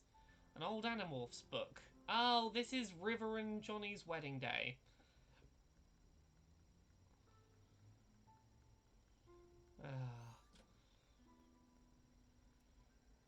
I think I'm supposed to be going north. I'm guessing this is. I'm guessing they're getting married up near the lighthouse, if I remember right. I like to leave this game far enough between playthroughs that I have time to forget precisely where certain things are. I get to have some sense of discovery when I play it. Look at the two of them.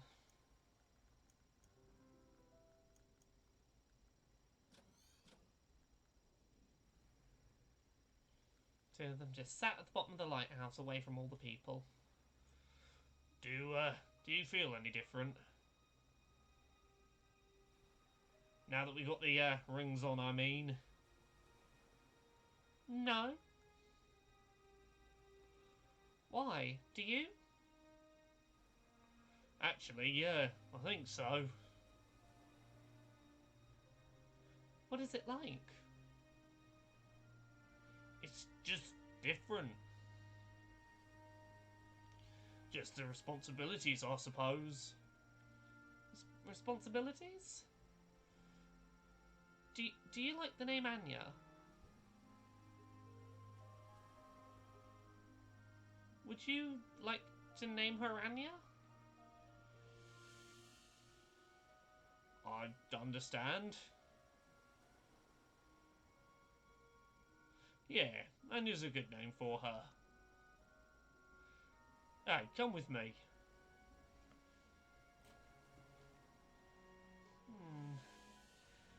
Somebody nowhere asks what platform I'm playing on. I'm playing the recently released Switch port. It's a real nice version of the game. Can't deny that. This can't be a good idea. I'll probably trip and fall. Don't worry, just follow my steps. Oh, they are lovely. Like, John clearly did care about River a lot. Ow, my arse.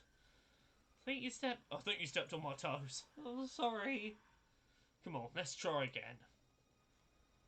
Yeah, clearly he loved her. He didn't always understand her, but he clearly loved her. Caboose in the chat. Imagine playing this on the train, trying not to cry at a certain moment. Perfect game release. Yeah, there are certain moments of this game I would not want to play on public transport, and we will get to those in a bit. To promise, to love and comfort, to honour and to keep, in sickness and in health, for as long as you shall live. I do. And do you take this man standing before you to be your lawfully wedded husband? To promise and to love and to comfort and to honour and to keep in sickness and health as long as you shall live? Yes. By the power invested in me, I now pronounce you husband and wife.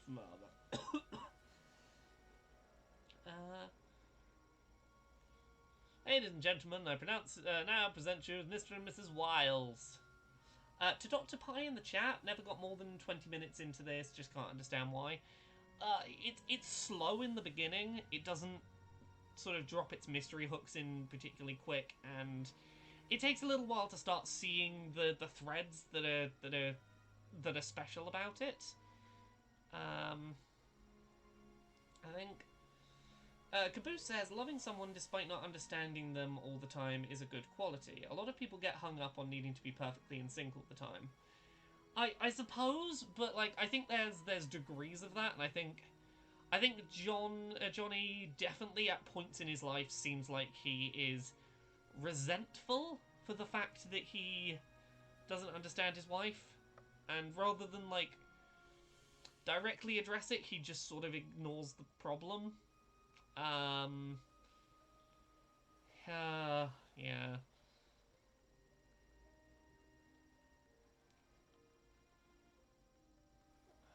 Goodness. Let's find a way to get out of here. What are our prompts?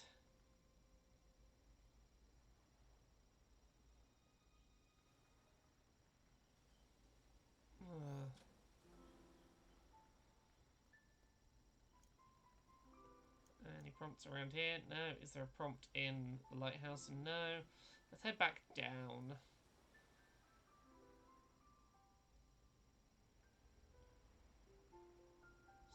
South we head.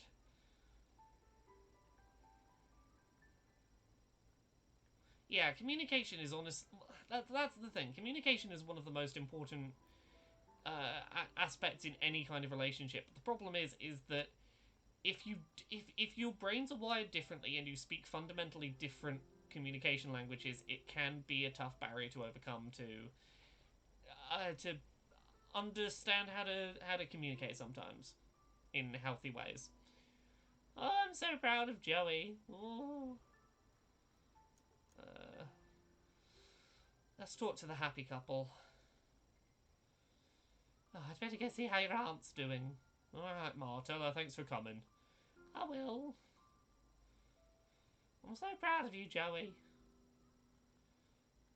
Joey, yeah, that's my grandpa's name. He passed away before I was born. Ma calls me by it as my nickname. How come you never told me about it? Because I'd rather you call me John. Uh. Hmm. So yeah, we've got a nickname about, a note about Joey. Let's dig into that. What have we got in here about Joey? Joey is Johnny's nickname. His grandfather went by the same name. Yeah, so Joey is a nickname that Johnny is sometimes goes by. Yeah, oh yeah, I forgot that that's a whole thing we have to deal with, isn't it? There are whole plot threads to deal with that I am not ready for. I'm missing like one item to make the leap. Can I leave this area via the south? Um.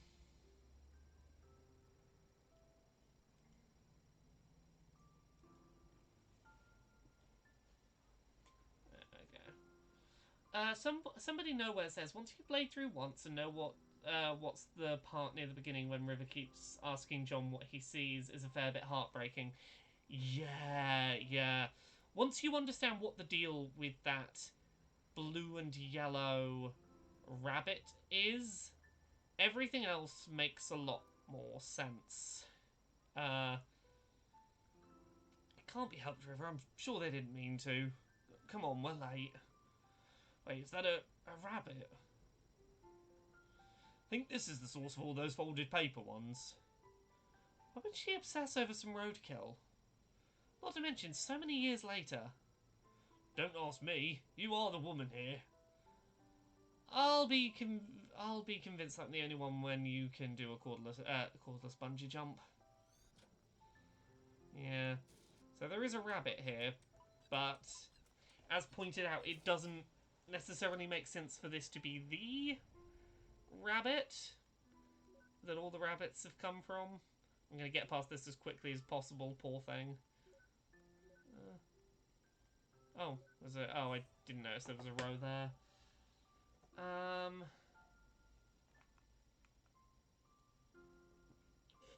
There we go. Wet my whistle.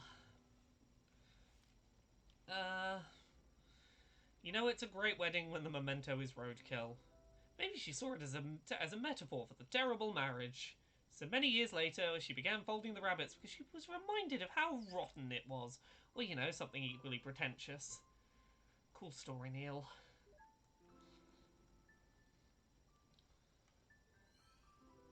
Somebody nowhere says I've only ever played this on PC and the differences are odd.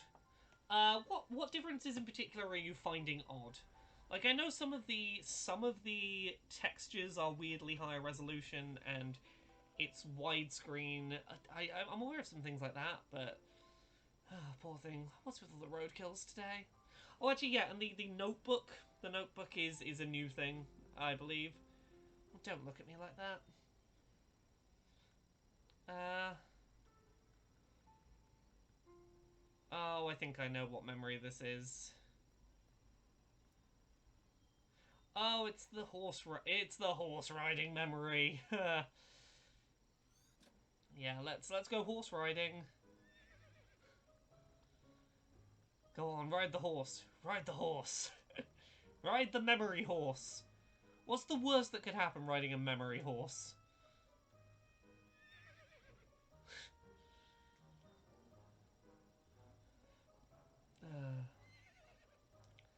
Yeah, Neil has already gotten lost on a rampaging horse that he cannot control. Yeah, there's some slight alterations to the scenes. I honestly think this is a nice port. I think it's authentic enough to the original game that I'm not. This is probably the one I'm going to stick with. I'm glad I'm not trying to play the original game, you know, on streaming resolution on my screen, like trying to stretch it out. What was the new note? Do. Another note? No. I thought we collected a note. I'm trying to remember where the scene starts. Is it somewhere in the middle or is it up in the top right? It's quite a big area. I just need to find. Oh, Johnny ran off to the other doctor ran off to the right, so I'm guessing it's probably top right that we need to head to. I'll know in a second. There's a big area when you don't have a horse. I believe we're on chapter 3. Yeah. The chapters are of inconsistent length. I suspect we'll be doing another stream tomorrow to finish this off, so like I will try and get this done in a couple of streams. And I'll obviously make VODs for anyone that doesn't see it all live.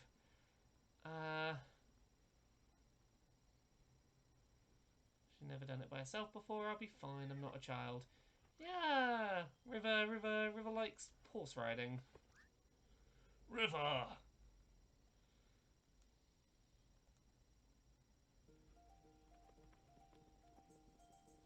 Yeah, so this is definitely when they are young adults. I like seeing River and John happy, doing happy activities together.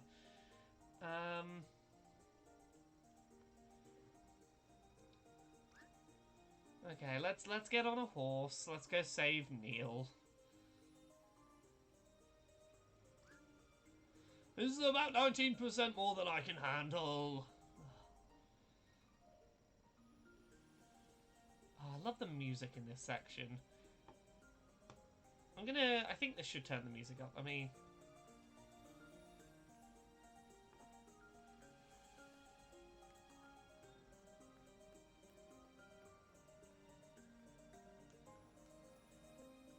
Okay, I think we've saved him. Oh, such lovely music. No worries, I will have VODs up on YouTube if any of this gets missed, so don't worry.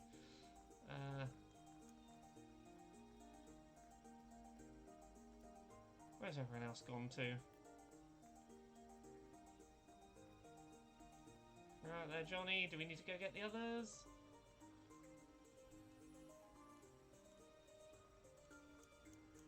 Okay, I see. Let's go find the other memories. Oh, there they are. I see them.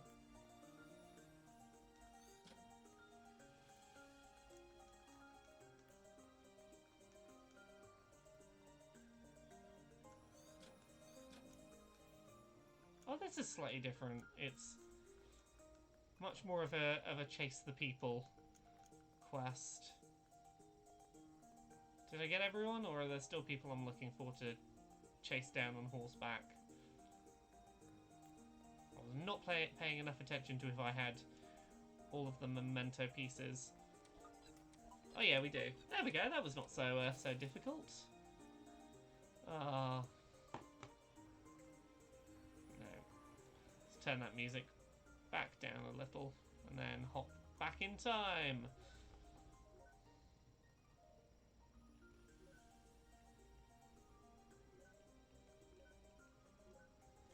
There we go.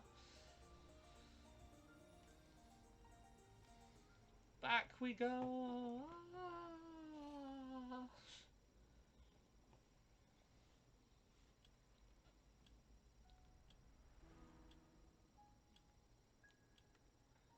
Yes, this is Diagnosis. Let me find the book that we're citing. Where is it? I think it's in this guy's office. Unfortunately, like many cases of pervasive development disorders, this is a rather late diagnosis. Had you known when you were a child, miss, it could have saved you a lot of trouble. Do you have any books on it? This one by Tony Atwood. He's one of the specialists on the subject. Yeah, so I don't think the game ever I don't believe the game ever explicitly says Asperger's syndrome, but if you look up Tony Attwood, he's a real world author who primarily writes about Asperger's as a diagnosis, paired with Isabel's use of the word syndrome as opposed to other diagnostic words you could use. It seems pretty clear that Asperger's is what they're going for, even if they don't use the word in the game. Um, Somebody nowhere says, have you played through the rest of the games? Yeah, and I need to go back through them. They never stuck with me the same way that this one did. I don't want to get into it too much here, but like they just weren't quite as impactful to me. Um, yeah, so the whole thing with, as we said before, Asperger's and autism spectrum conditions in women tend to get diagnosed a lot later because of societally taught coping mechanisms alongside deep-seated assumptions about autism is only a thing that happens to men, extreme male brain theory, etc. Um, a big part of it is societal. It is the fact that we teach people who grow up assigned female. We tend to teach like more imaginative play, playing. Let's play house. Let's play dolls. Let's play happy families. Let's play things where you have to performatively play societal social roles, which like allows for a lot more early masking during simple social situations until social situations get more complex than this is the rules by which we play a game of social interaction. There's a lot of things that build into it, but getting a later diagnosis can in many ways be difficult because it means you sort of spend a long time like building up weird coping mechanisms that might not be particularly great because you don't know the resources to look for what's actually going on with you. You build up a lot of resentment around I'm just weird and broken and don't know why. Like late diagnosis kind of sucks. um,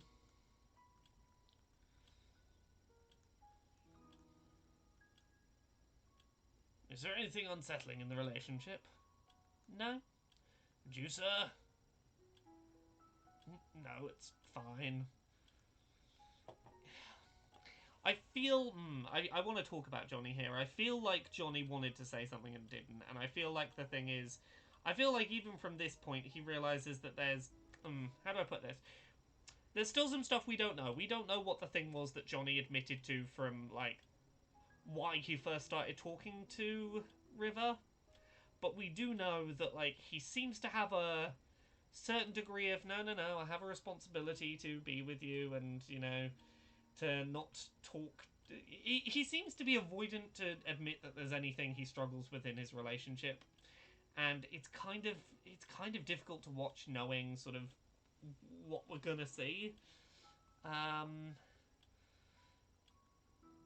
yeah, so Johnny gets offered the book on Asperger's diagnosis, the Tony Attwood book, and the doctor's like, "Hey, it might help you to understand your wife better." And John's response is, "I'd rather not." And I feel like this is the core of it. Like, Johnny here has an opportunity to research what's the thing that his wife is living with, and to better understand what she's going through, better understand perhaps how to communicate with her better, and he says no. He says no to an opportunity to learn more about how to build that better relationship with his wife, and I feel like this is the point in the narrative where I start looking at Johnny and going, you don't get to complain in years later that you don't understand your wife if you are the kind of person that refuses to learn anything about the thing that is a communication barrier between you two. Um, yeah.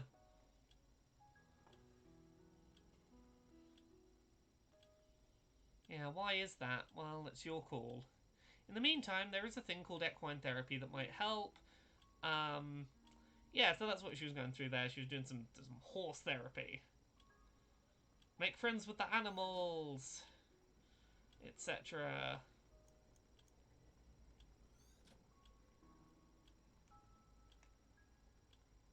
Plain brown handbag. Oh yeah, there we go. There's a note about Tony Attwood. Now I'm curious, will this note expand on that for anyone that doesn't know? I'm curious. Oh, there are multiple pages of notes. I see. That's where we get it. Pretty cool guy. Tony Atwood is an expert on Asperger's and the author of the book on River's condition. Okay, so this port of the game does explicitly tell you that thing that previously is sort of left to... Okay, I like that the game actually now acknowledges, even if just in a notes page, that, yeah, it's Asperger's. Yeah, that was previously not something the game actually addressed. I like that. I'm glad that's a thing.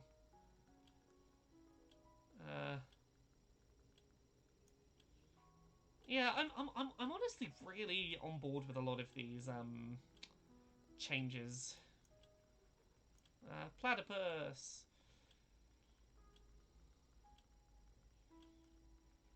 Hey, platypuses are great, and I am very much...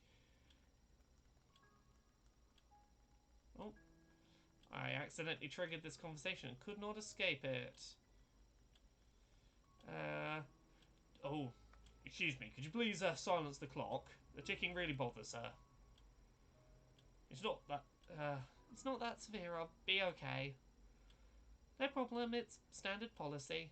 If there's anything at all that makes you uncomfortable, just let me know. And that's that thing we were talking about right at the beginning. Like, it's clear that to some degree, Johnny did learn the things that are sensory triggers for River, and did go out of his way to help with them. And, like, even here, he's clearly gone out of his way to go, like, I know that's a thing that really bothers River. I want to help fix it. It's why none of the clocks in his house tick. He's a he's a complicated character because he clearly, for all of his faults, he clearly, like, he got it. He got that there were certain things that just did not work with River's brain, and that, you know, he wanted to do what he could to help. Yeah. Caboose says, Johnny not reading the book kind of comes across like macho grandstanding, like, oh, I don't need a book to tell me how to interact with my wife. Honestly, I feel like that is a big part of it. He is a very sort of, oh, I don't need no help kind of guy.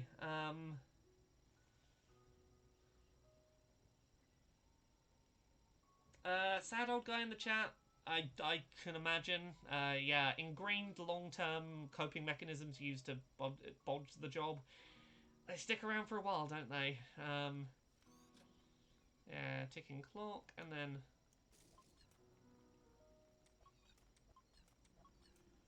Okay, their conversation is probably going to be the last thing, isn't it? Yeah, he clearly cares about River a hell of a lot. Even if he's not always great with how he handles it.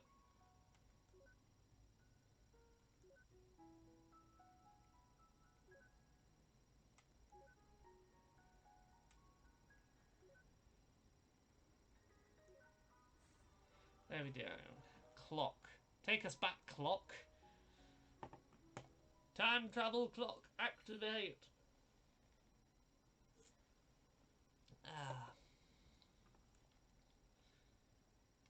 We're getting back to the childhood now. We're making some serious progress. This is when they were kids. For a video game depiction of autism, I still feel like this scene we're about to see is one of the best representations of just miscommunication, and how taking things literally versus implied secondary meaning is a complicated thing to deal with when you have communication language barriers. Just look. Oh no, I can't believe he wants paid to see this crap in the theatre. No, you idiot. Look, we leaped. Ah, we made a big jump. We're back in kid time. Heck, we did the big jump. Holy overcooked macaroni, the kid's in the theatre all by himself. What a loser. You go to the theatre by yourself all the time. That's different. No one's competent enough to match my taste. But that aside, how could anyone last through this rubbish?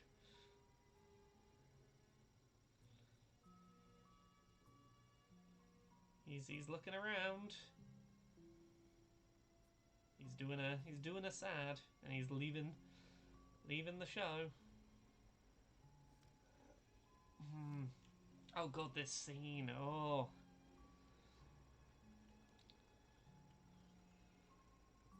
Let's go.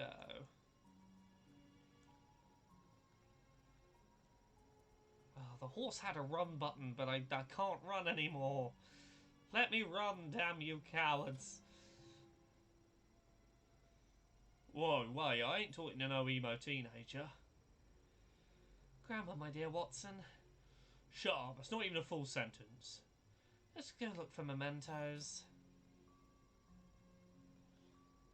I want to talk to him because he has an interesting scene to occur in a moment. Oh.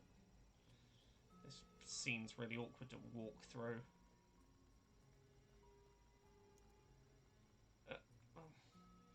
It's really precise in where it wants you to be. Getting stood up, now that's a Kodak moment. You relate well with your kin, I see. Don't construct him a lady friend.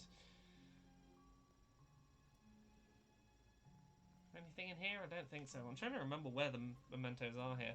I know what our end goal is. I know what where this scene ends. Oh, okay, we just have to walk back down here to trigger it. Hate to say it, but I need to nag something out of him again. I think this is the scene I'm thinking of. Yeah, here it goes. It's River! Caboose in the chat. God, imagine living in a time where the cost of a cinema ticket wouldn't make walking out feel like a huge waste of money. River? You were in there this whole time? Yeah, she was in the same screening. I waited for you at the lobby. I thought you didn't come. Why did you leave? I thought we were watching the movie together. Huh? I'm the one who should ask that. What do you mean? We were watching the movie together and then you left. Well, we weren't watching it together. I didn't even know where you were. If you saw me, why didn't you come and find me? What difference does it make? We were watching the same movie in the same room.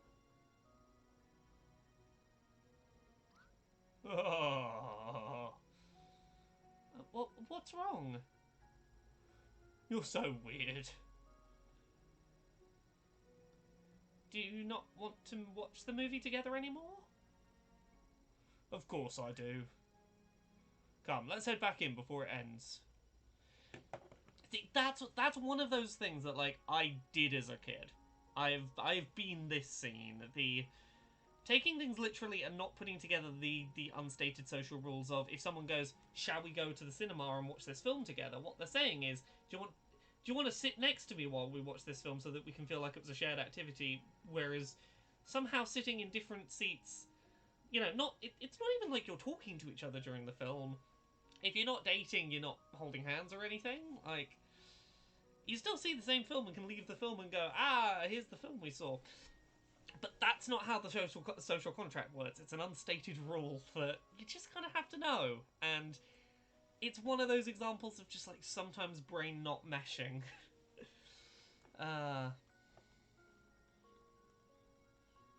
Yeah, it's a whole thing. Unwritten social rules are wild.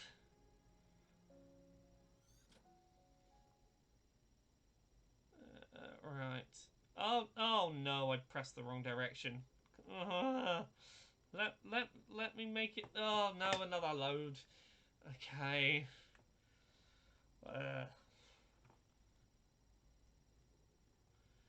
Here we go.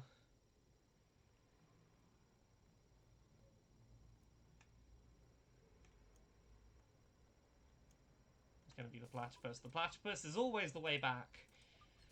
Sentimental childhood stuffed animals that you keep for your entire lifetime are always the answer.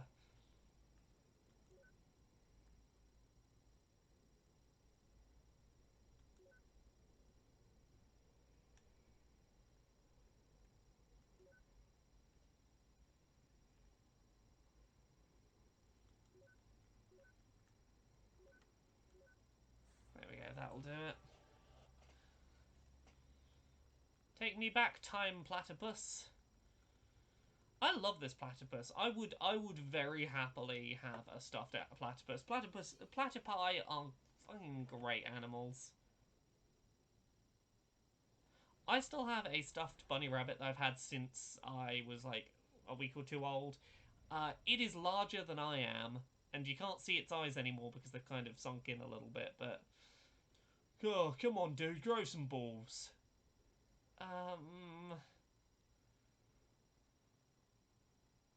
Oh, it's Nicholas! Well, it's not that. Look, maybe this wasn't such a good idea. Oh, sheesh, what could possibly happen?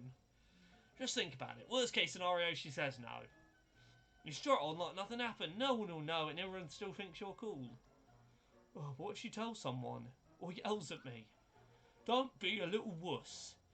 Or says yes, but really means no. Shh, stop worrying. Who would do that? And what if she throws an encyclopedia in my face? I don't even have a helmet. Dear Lord, I'm not prepared for this. Dude, don't panic. Just straighten your spine and quit being a little wuss. Yeah, you tell him. Everything will be alright. Just turn around. Okay. Yeah, we're getting there. We're making some real progress now.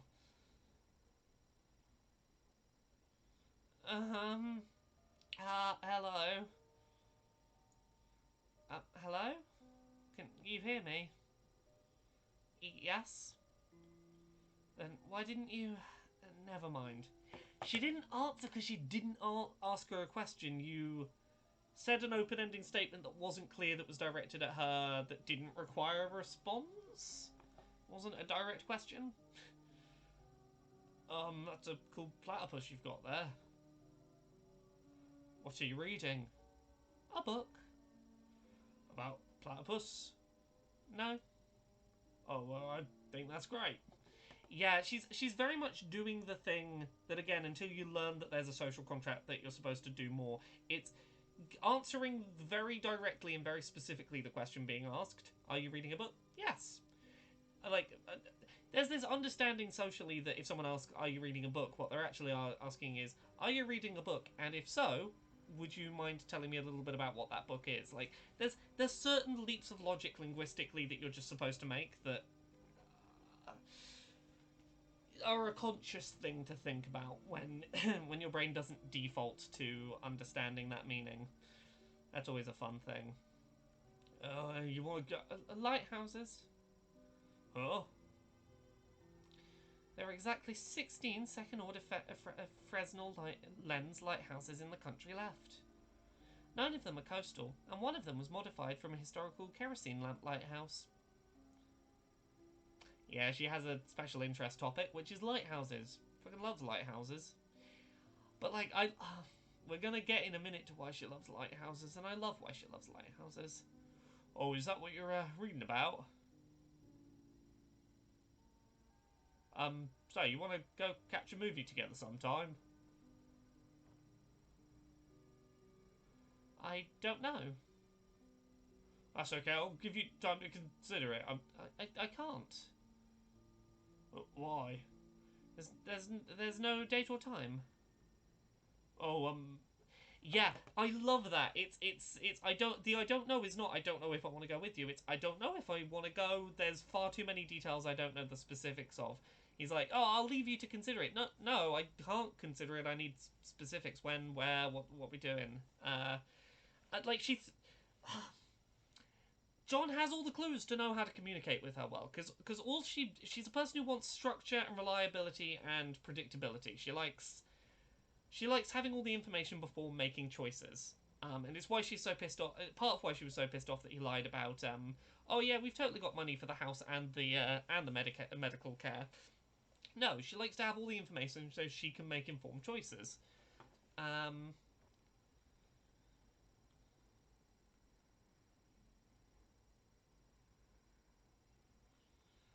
think the system... Yeah, the system did not freeze. I guess we'll work out the details later.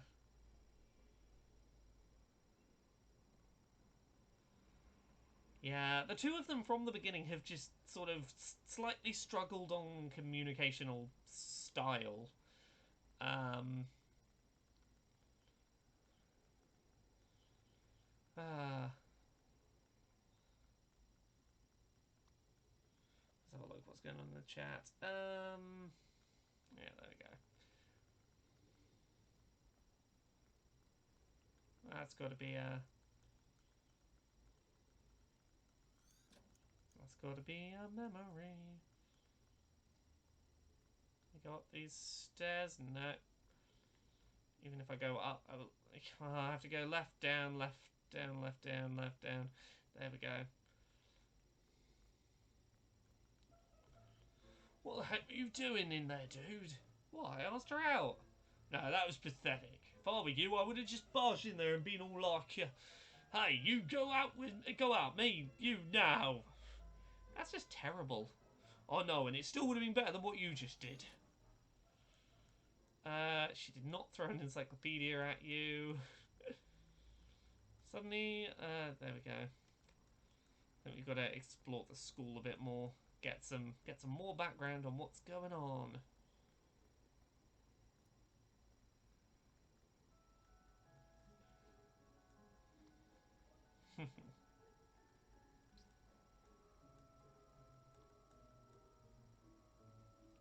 Yeah, John promised he was never going to paint again, and then he clearly did start painting because there's paintings in his house from later. Come on, where's the one of these rooms that gives us the memories? Is it? Can we go in here? No, okay. We need more memories to go in there. We'll go in there in a minute. This is one of those big areas. Oh, I know where we are.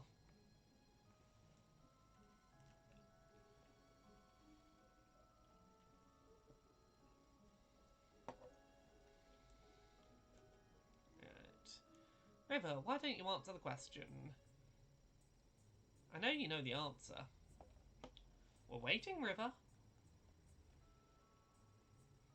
Fine, I guess we'll have to, You may tell on August 3rd of 1492 from the Spanish city of Palos de Frontera, which was founded in 1322 and granted to Alvar Perez de Guzman, who was at the mere age of 14 by the... Okay, I only asked for the date. But see, was that so hard? I mean, yeah, it's really difficult to verbalise in front of people when social issues. Good lord, does everyone with her condition have near photographic memory? Not really, though. I think their rote memory is often fairly strong.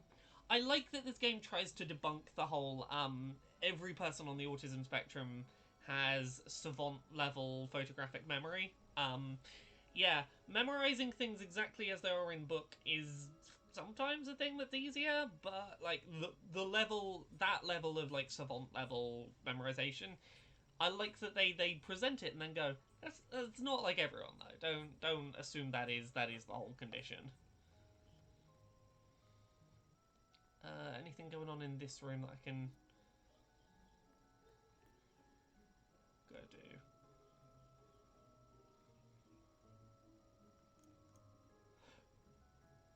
Can I get over? No, no. No, okay. I think I can go up in the cafeteria, or do I need more memory links to do that? Okay, we go in there later.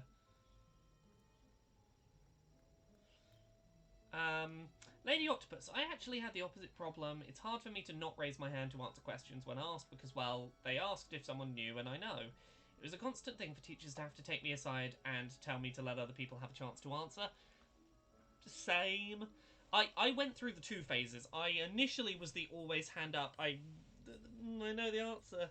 And then I got told off for always trying to jump in with the answer before anyone else had a chance. So I stopped trying to answer and I just kind of stopped caring in school because I was like, oh, I got in trouble for knowing the answer and wanting to answer the question.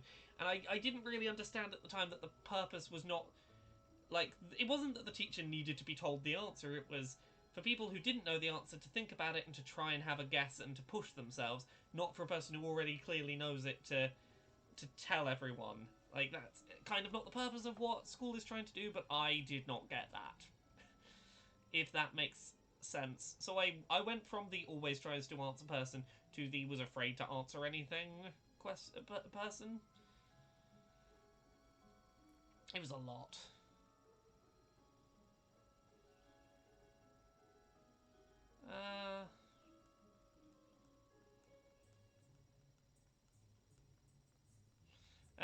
Because this game was made in RPG Maker, everything is straight lines, which is why it's like, I can't believe all these basketball court things are straight lines in his fallible memory.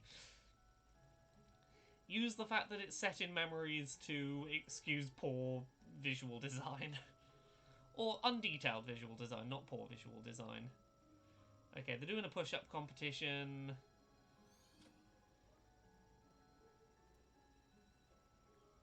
Come on, we're almost there. We're almost at the big turning point where things are going to happen.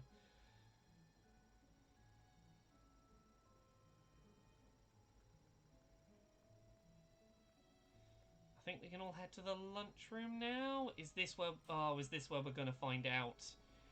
Is this where Johnny's going to talk about the shitty thing? Is this where is this where shit goes down? I feel like it might be. I think this is the scene. Yeah, Lady Octopus in the chat. Oh, the scene. John did a very bad. Yeah. Okay, let's deal with this scene. Let's deal with this fucking scene. Yeah, she's unique, but she's definitely, but she's uniquely boring. I mean, just look at her. Yeah, Nicholas is a shitbag too. Like, Nicholas is a real shitbag, but so is John. They were both real shitbag kids. Oh, she just sits there by herself all day with that creepy deformed duck toy. It's not a deformed duck, it's a platypus. Oh, the exoplatypus, quit making words up. Anyway, she's just so off, you know? It's like she's from a totally different planet or something. Oh no, isn't that cool? Well, if you're into aliens and that sort of stuff, I get. But really, if you want to be weird, why don't you just go hang out with the emos and the goths? Well, for one, I don't want to ruin my hair. The fact that we got a name for them says a lot too. Look, Nick, I just don't want to be another typical kid in a sea of typical people. But how the heck would being with her change your own identity? I mean, you'd just be some guy who hangs out with a shy girl. Well, she's not just shy, Nick. There's something strange about her. Being strange isn't always a good thing, you know? Do you even know if she wants to be different? Maybe she just wants to fit in like everyone else. If she does, pushing her the other way wouldn't help, would it? Look, the point is that I know what I need. And she's the one who has it. So, you want her for what she has and not for her. That's cold, man. I hope you know what you're doing. Oh, I do. I think you're wrong, though. People aren't that typical. Everyone's unique in some way. That's just what grandmas tell you. Oh, this fucker. This fuck. Oh. Yeah. So, here's the thing. Johnny as a kid started dating River, not because he actually liked her, but because he felt boring as a person. And he was like, hey, she's weird. Being with her makes me interesting because I'll have things to talk about because I can talk about all the strange things that are going on with me and my strange wife, who is strange and weird. It contextualizes why when they go on their first date to the cinema and the misunderstanding of sitting together happens, he laughs and says she's so funny. He's as a kid just really happy to have a weirdo, to date a weirdo, to have someone to make him seem more interesting by comparison. When I say date a weirdo, I'm talking about from his perspective. Yeah. Yeah. Yeah.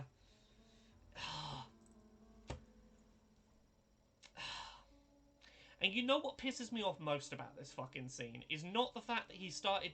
Because here's the thing, it's not the fact that he started dating her on this weird pretense over the fact that, like, she was she was on the autism spectrum, and that made her different, and therefore he thought it would be interesting if he dated her.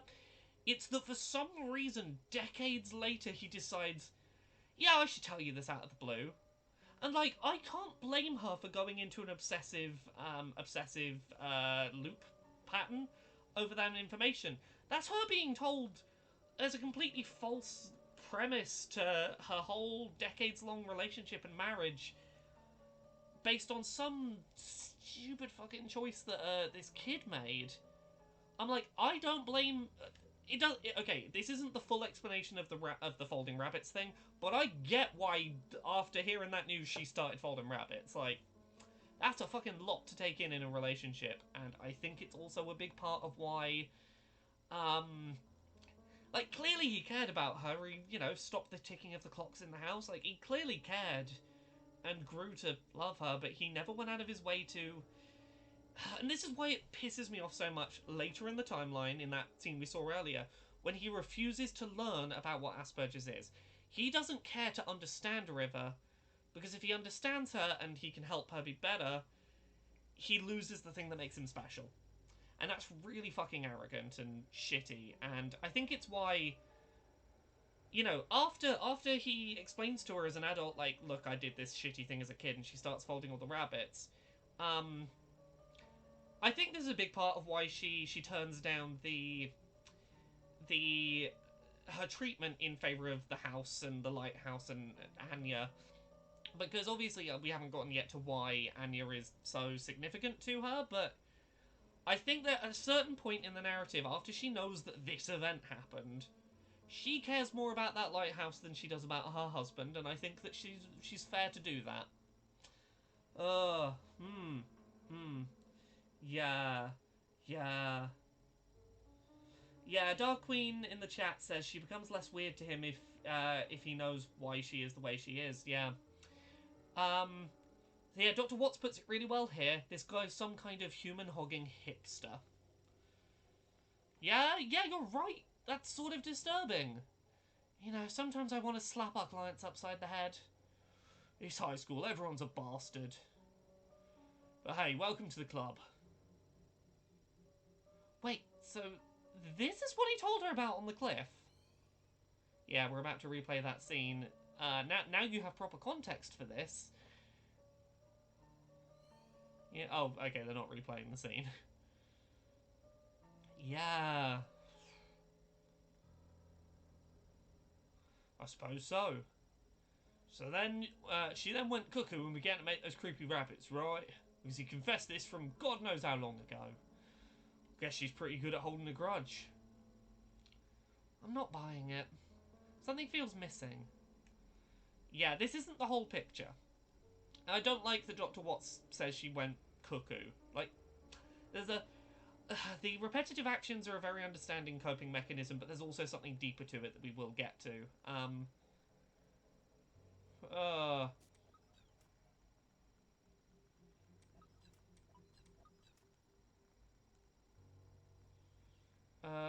Is River going to be one of the memories? Yeah. Yeah.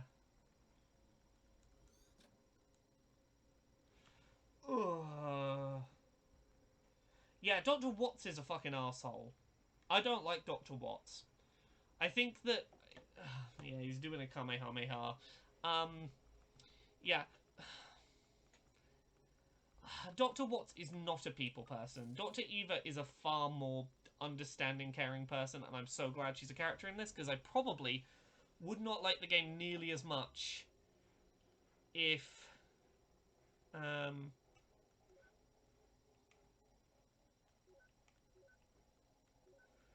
yeah, if there was not a more understanding, reasonable person on this team, because Watts is a shitbag.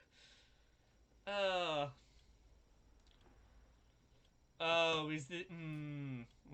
I think this is the memory. This is where we stop being able to go back for a while. This might be where we hit a roadblock and have to come back to this another day. Yeah. Oh, everything's happening now. You're about to... We're not at the bit yet where everything comes together, but we're about to we're getting real deep into the unraveling.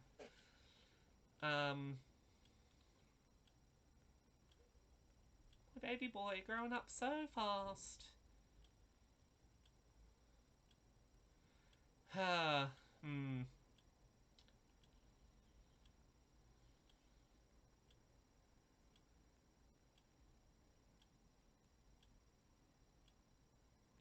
Julie.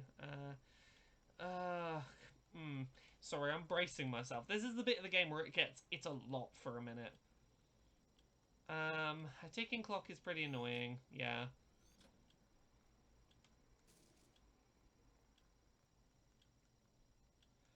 I'm just gonna point this out. There's a bunk bed.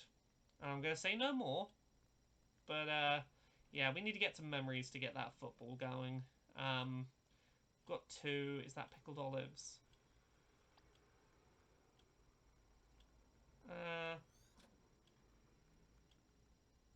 Anything else around here?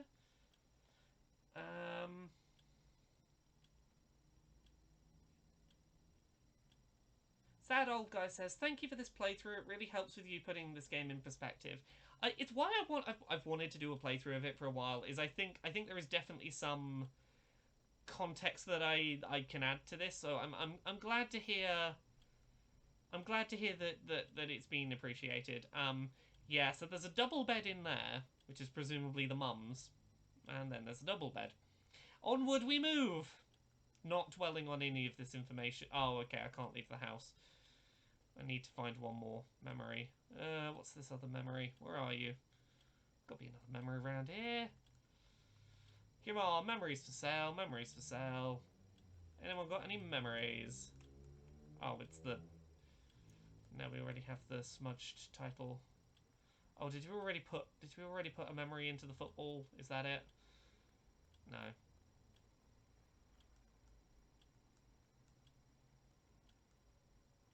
Gotta be something in here, isn't it?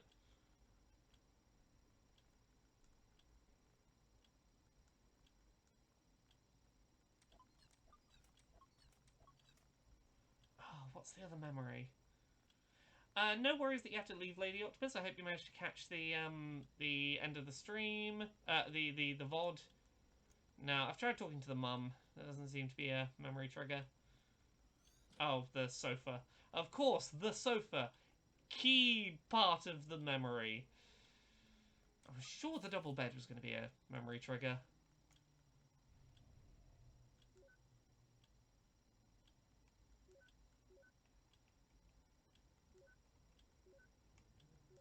There we go.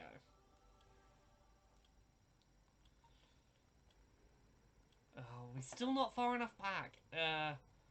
Or is this going to be where we can't... Yeah, Eva's just turned to the bed, hasn't she? Eva's caught on. Yes, this is why we can't go any further back. We've hit weird, mental, lock spot. What the hell is that? Yeah, something's not quite right with this guy's memory, huh? Oh, God. God, I will say, Lady Octopus in the chat has just said the word roadkill, and I didn't twig how significant roadkill's real fucking significant to this memory, huh? Oh, that's why it was a memory trigger earlier. Oh, God. Oh, no. Oh, I'd never put that together, Lady Octopus, and for everyone else, I will point out the significance of that in a minute, but, yeah, so there's a memory, and we can't quite get to it. Oh.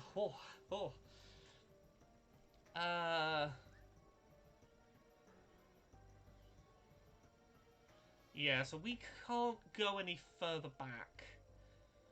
Um...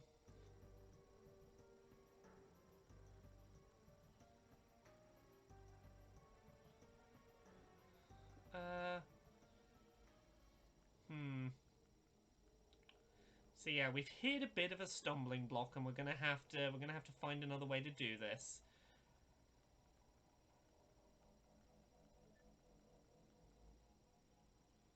Oh. Okay, yeah, no, there is a very significant billions of lighthouses stuck at the far end of the sky. Oh, again, that's a hell of a quote once you finish this game. Billions of lighthouses stuck at the end of the sky.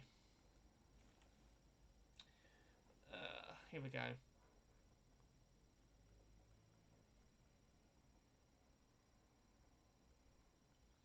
Okay, Lily is checking up on everything.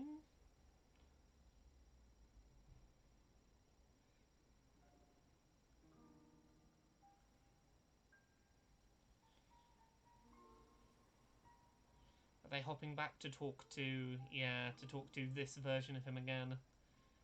Hey, what's up? That's all this old fool knows, eh? Sorry I can't be of more help. Then that'll have to be enough. All that's left to do is link in your registered desire to go to the moon to your early memories. Then we'll pull the switch and voila, you'll be on the moon in no time. Phew. I have a question. Well, I have a question. Could you, make Lily disappear? If you can make Lily disappear, that means you can alter this world. And can you not just simply make things happen and fulfill my wish here and now?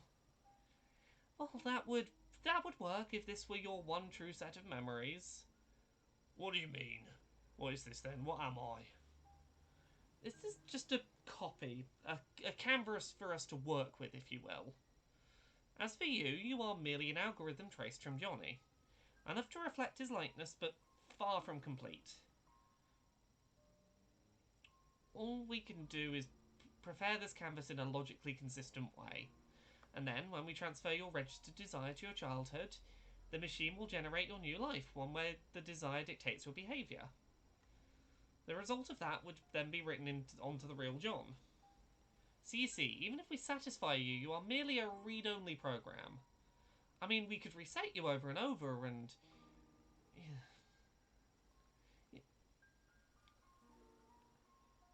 Yeah, that's a really good point. As much of an arsehole as Watts sometimes is, clearly he does care a little bit. Like, he still explains the what and the why, even though, he tries to be like, oh, it's a program, what do I care? Yeah. So, let's try and do it. Let's put we've gone as far back as we can go in his brain. Let's put the desire to go to the moon as early as we can and see what happens. Oh, that's sad, leaving computer Johnny like, am I really just a program? Oh. Okay, here we go. This is the visualization of linking all the memories back. So, these are all the items that we found in all the stages of his life. And the reason why many of them turn up time and time again is we have to match them up to make, like, a link all the way from his present to his past. So we've got to find, like, running continuity threads that can sort of connect this whole thing up. Which I think is pretty easy. I think we can do this.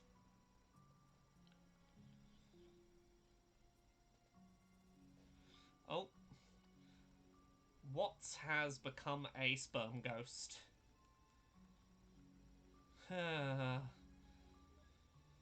Sperm ghost time. All we need to do is pass his desire from the latest memory to the earliest.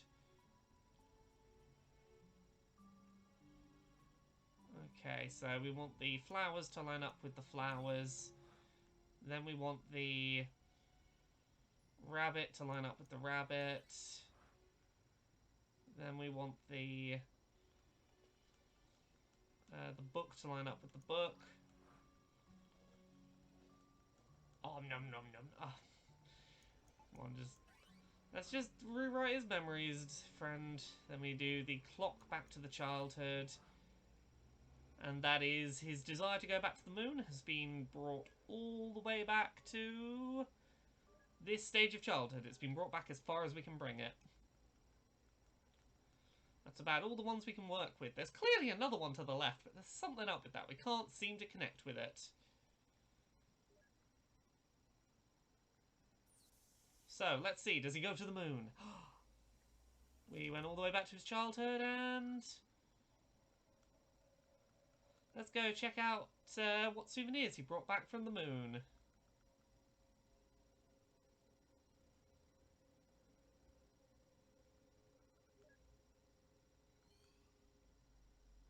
yeah, I forgot we can hop into various points in his life.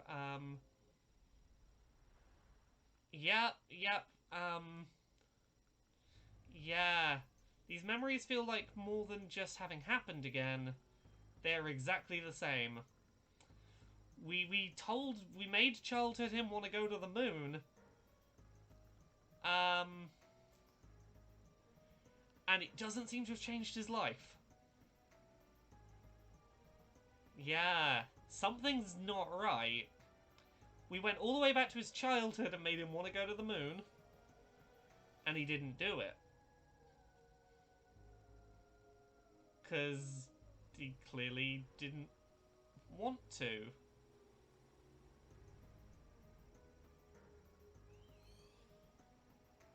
Oh, hooray, Lady Octopus is back. Hello again. Yeah, so that's a little too early. Yeah, let's hop further ahead. Maybe he'll have gone to the moon as an old man. Maybe he'll do it now. You know, that seems hopeful, right? Nope.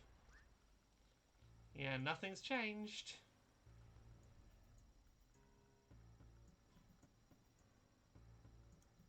Let's go all the way back to the present, just in case. Just in case he went to the moon at the last minute. He went to the moon as an old man.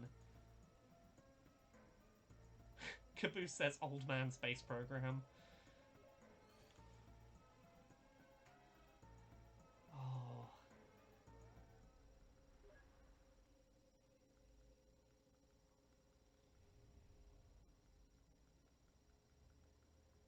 Yep, does not seem like he's gone to the moon. You know, let's just check he's not building a rocket in his back garden now after his wife's death, but... Caboose says it's the same scenes from his memory, but this time he's playing Kerbal. Yep, same memory. What a pleasant surprise, we don't get many visitors. I'm Dr. Eva.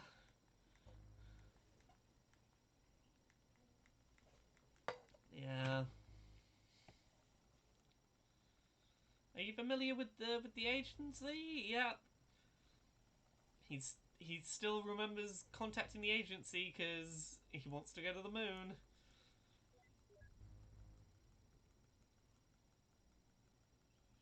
Ah.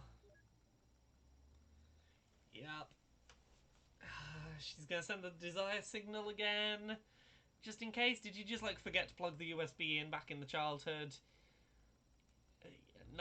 Nothing's changed.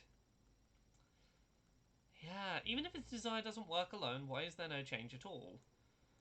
The earliest we can get to, maybe we've got to provoke it there. So let's go back to his childhood. Let's go like, hey, wouldn't the moon be great? The moon. You want to go to the moon, right? What about the moon? Yeah, they're now just... They're gonna just pop a bunch of, like, weird prompts for the moon into his memory. They've now gone to see Moon, the movie about the moon.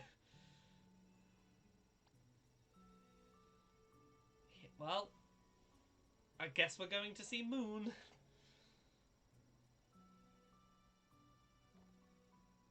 Yeah, of course River would like this one.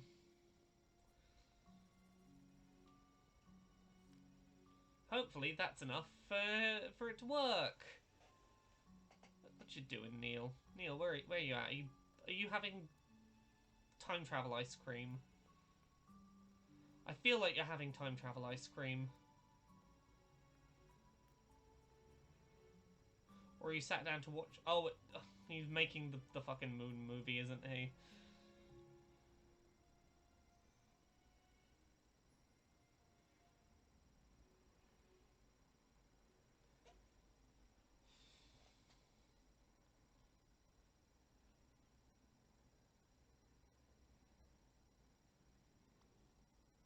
To the moon, darling. Oh, Henry. Yeah, This... Let's go see if anything's changed with John. We sent you to a film about the moon. Is that enough? Do you want to go to the moon now?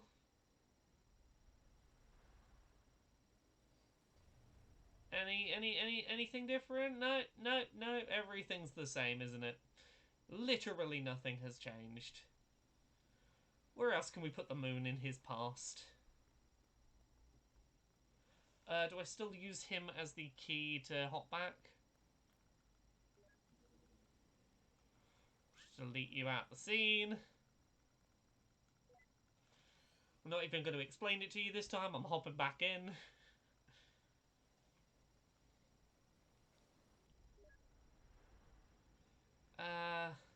Perhaps something here could work. Can we...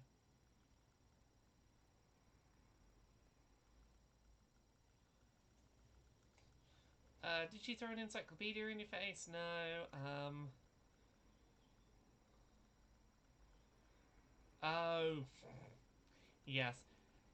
They're trying real hard to make this kid want to be a kid that wants to go to the moon. Fuck, finding out why you want to go to the moon in the first place so that can be the motivation. So that motivation can be a thing. Now we gotta just show him moon films. That'll make him do it. His moon films.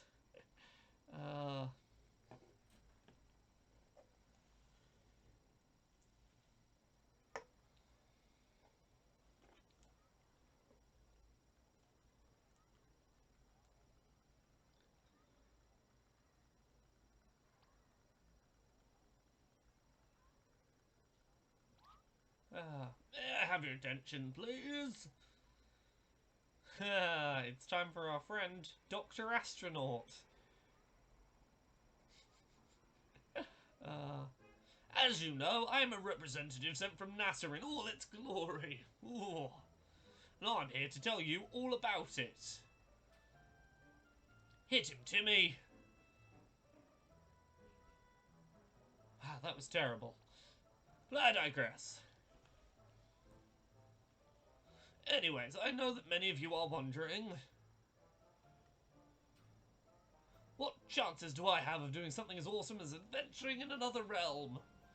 To inhale the sweetness of Venus, to swim counterclockwise through the rings of Saturn, or perhaps just chilling at the backside of the moon?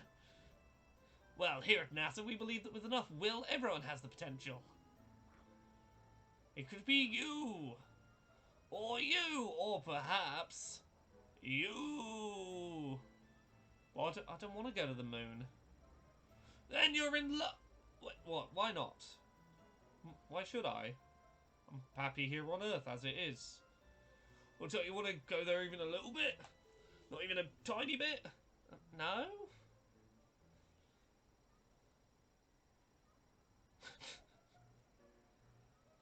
Well, as an official NASA recruiter, I shall go over some facts about the moon. To start off, the moon is 4.5 billion years old. And did you know that its surface is about as big as Africa? It's true, in fact, if you try to bike around the moon. Also, it takes 1.5247 seconds for light to travel from the moon to here. If you drive a flying car, it takes 130 days. And last but not least, people who go to the moon get rich and famous. And we all know that rich plus famous equals groupies. So that concludes my presentation. Remember, NASA welcomes any of you, especially if you're a brunette. Oh, the Toast King that lives on the moon. Yes, Caboose. God, I haven't thought about the Toast King that lives on the moon for a while.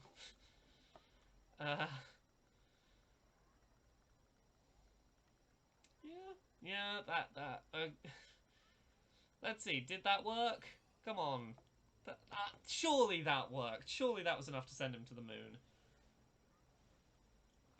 Right? No, that was not enough to send him to the moon.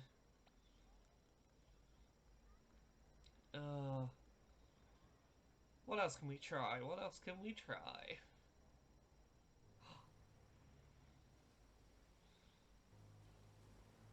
can't afford to finish building the house, Isabel. We can barely afford to pay for your treatment. But you can afford the Lunar Trip Lottery! If you sell this house, you sure can. Oh. None of this is helping, is it? Is the diagnosis certain? Yes, in fact, we rarely have anyone. Did you know that NASA has excellent healthcare plans? It's true, for both you and your spouse. I feel like the excellent healthcare plans would have worked better when he needed money for the house and the healthcare treatment. Free pony rides in space.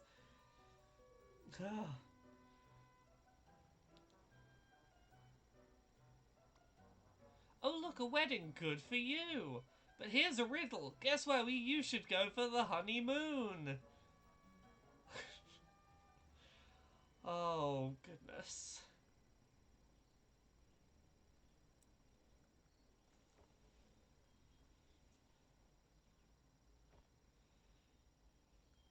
River?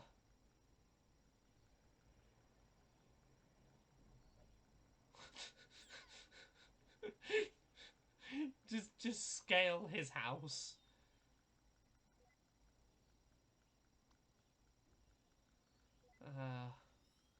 Hooray, he's been spawned in.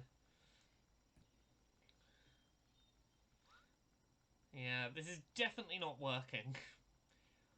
How do you get him to go to the moon?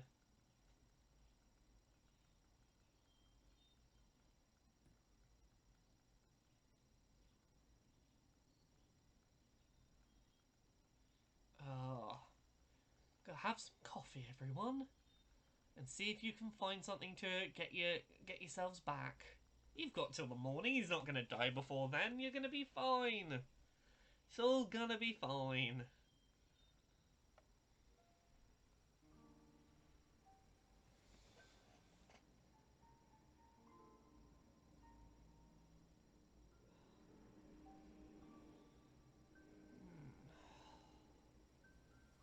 Oh, this is new. It doesn't make sense. Why did the machine have no effect? Johnny's registered wish to go to the moon was successfully transferred, and yet there wasn't even a trace of him wanting to go to the moon after the transfer. Unless a secondary condition for the desire was changed in the process? Only then would the same desire produce two different outcomes at two different points in time.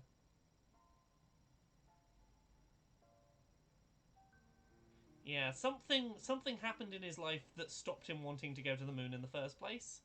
There's no denying River played an important part. If there's anything that could have caused the core to change, she would be the top suspect.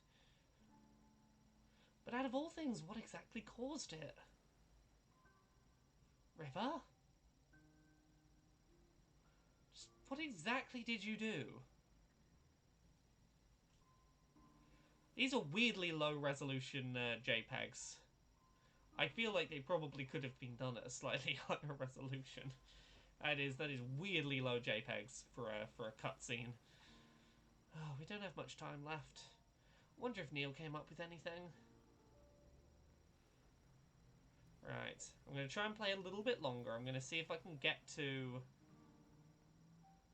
back to that childhood memory, and then we might have to come back and play later. Because I feel like the problem is I feel like I need like another hour to finish this, and I have to stop in time for my fiance to do her stream that she's going to be doing at 7:45, which you should all go and check out. I don't know what she's streaming tonight, but yeah, she always streams at 7:45 on a Thursday, so I've got a bit of a time limit on my streaming time. I don't think our internet would support us both streaming at once. We've never tested it, but I don't think it'd hold up. I should probably test that at some point, in which case I might... No, I don't want to stream the same nights as she does. I don't want to cannibalise her audience. She's got her streaming nights. How is John doing? Barely hanging on. Yeah, we do not have long left. Okay, my colleague's in the kitchen. Maybe he's got something to help. John, have you had an idea? Have you had a brainwave?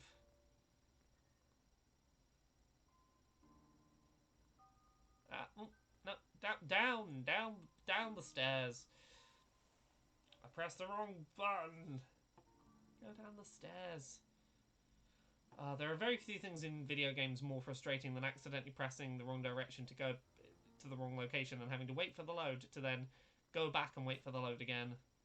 Having to do the double load of oops, I didn't mean to go there.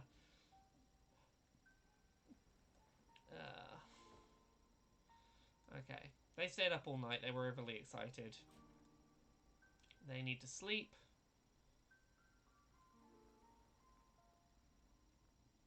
Is there anything sparkly in here?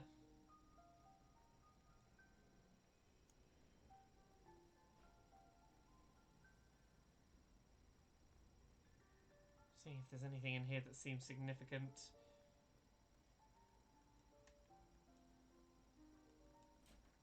Okay, no. Kitchen is the other door, isn't it?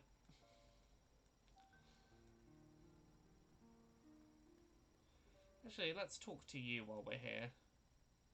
I really should have watched those two last night. They were up late. Well, it's not an everyday circumstance. Oh, I suppose. Oh, was there something you wanted to ask? The future. Is this your full-time job, isn't it? What will you do when this is over? What else is there to do? Find a job in the city and live on, I suppose. It's a shame, though. I'm going to miss Johnny in this place. Maybe I'll come back to visit every once in a while.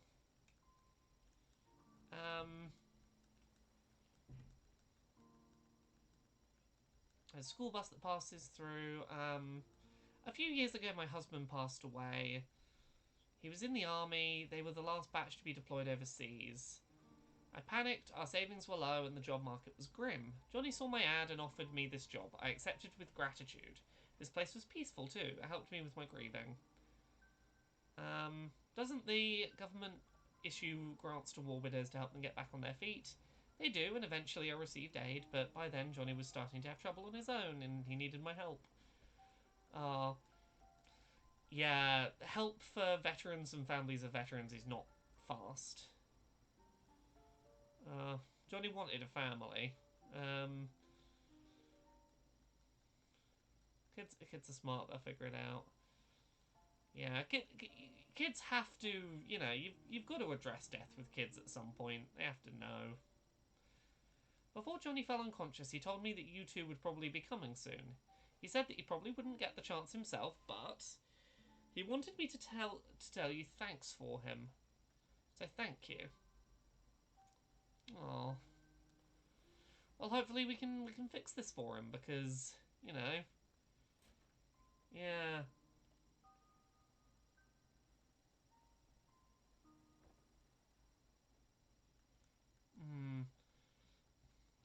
Seems like our little Johnny here has some hidden records from the old days.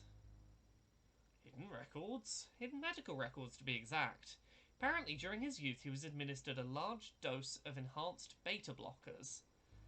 And what luck, they tend to have this little side effect on a curious thing called memories. Johnny didn't have a heart condition, did he? Apparently not. Yeah, beta blockers are generally given to deal with heart conditions. They sort of slow everything down, relax you. Yeah, Dr. Watts is suspecting they were deliberately given in order to induce memory loss. The side effect was maybe the intention. Its impact on his memories at the time of administration must have been significant. The maintenance department yelled at me for scolding them. So what now? Yeah, the memories are still there. They're going to reconfigure the machine and try and get past that memory. In order to activate the new frequencies, we'll need a trigger. We'll need something that exists strongly in the bridging inaccessible memory. We'll need to give it to John to stimulate his memory internally. What do we know of that we've only gotten a glimpse of in his childhood memories? And even if we find a childhood photo or something, he's unconscious. Olive stink.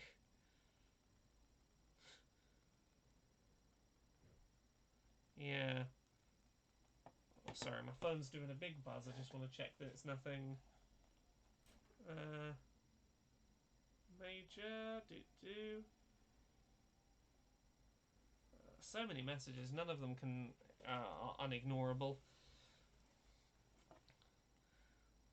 Right, so we've got to find something to stimulate his childhood memory. Yeah, what does the note say about the beta blockers?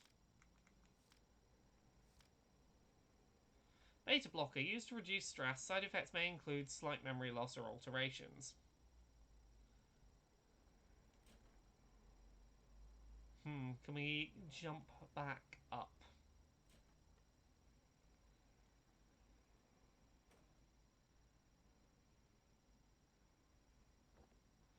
It smells! The roadkill lever, it smells! Oh, it's, yeah, roadkill smell. Oh god. I'm suddenly remembering why the roadkill is going to be the thing that triggers that jump back past the beta blockers. Smells a really strong memory, and yeah, roadkill is a memorable smell. Yeah, that last memory had a real smell of roadkill to it. Oh boy, oh boy. Yeah, they're gonna stick a dead squirrel under his nose to remind him of his childhood. Johnny can still smell things, even though he's unconscious.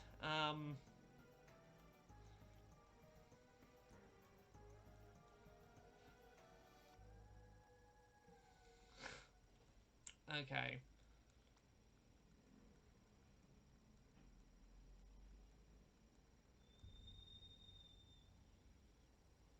So let's get back into that memory, huh?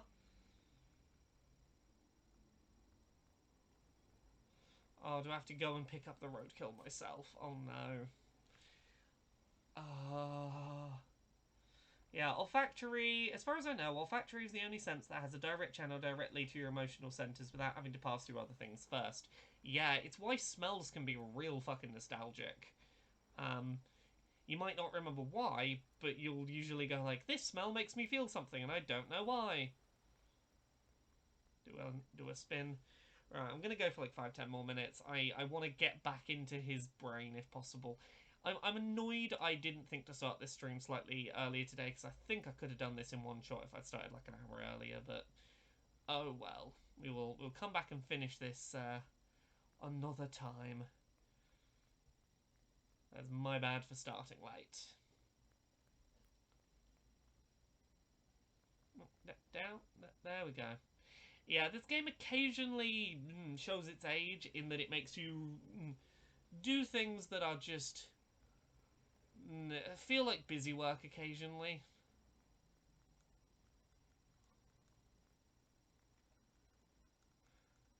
Okay, let's take the roadkill.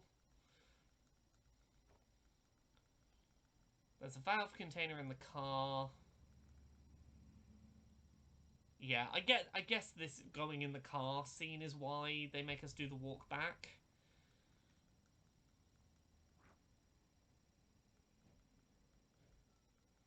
I gotta go take a leak. Why are you going to take go and pee outside? Surely there's a bathroom in this house.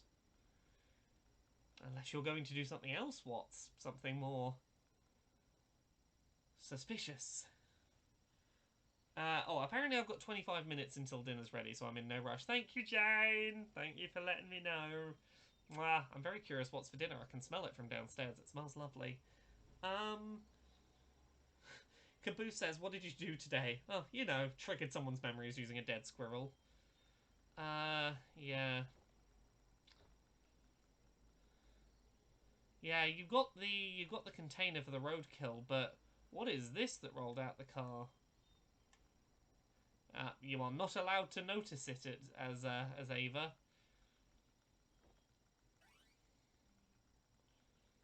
Hmm. Do we have a piece of the roadkill, do we? Yeah, we have a small container of roadkill.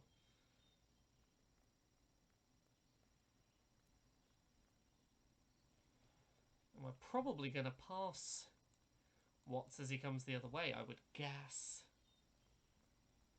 Oh, you know, I just forgot something in the car.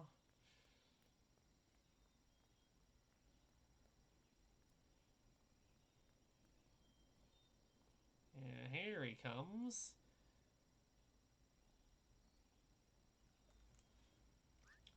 Yeah, we're getting real deep into this.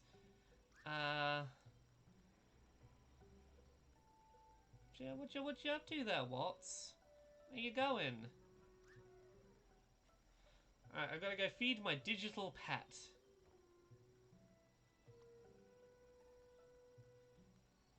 Yeah, he's going to get that thing that rolled out the car. Looked a lot like a bottle of pills, huh? But your patient is dying, there's not really time to go check on the suspicious shit your partner's up to.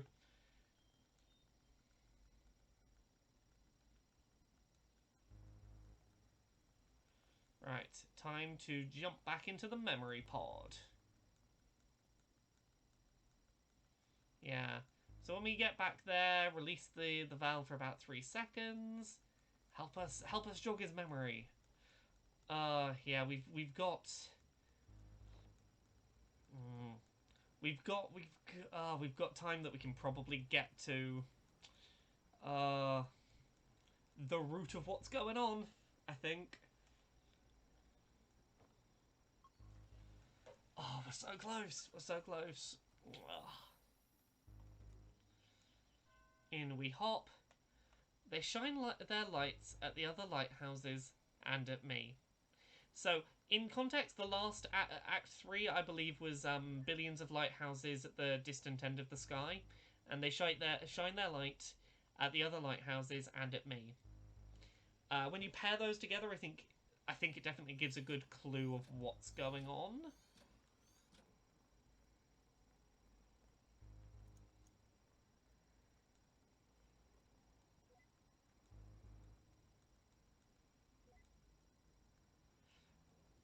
You did it again, Ava. You looked at that bed as you hopped back. Hopefully, there's going to be some more memory here now.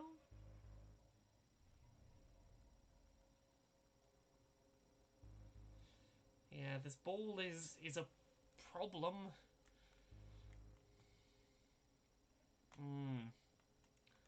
Come on, release the gas. Spray that man with dead squirrel.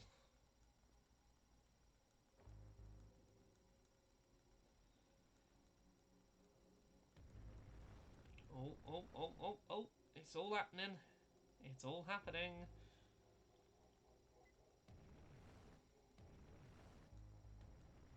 That's how memories work, everyone.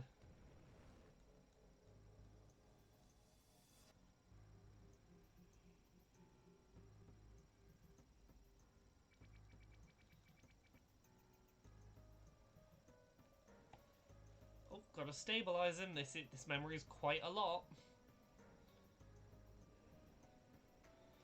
Yeah, this is not an easy memory to surface for a man that is dying and has not thought about it for a very long time.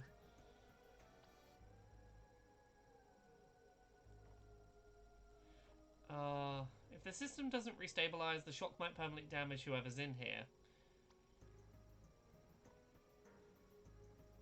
Both of us get out into this state, all our work will be reset. There won't be enough time to redo what we've done before Johnny dies. So...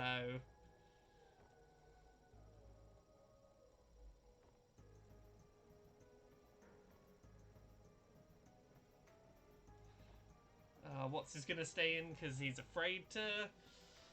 You know, they're going to go through whatever happens here together. They're both going to stay in. They're not going to leave the Matrix. It's nearly time. Oh, there he goes. He's stabilized.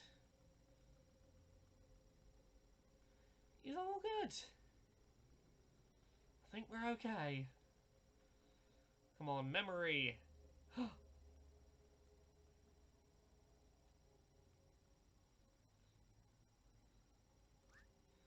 Come on, time to fade in. You want to fade in, right, memory?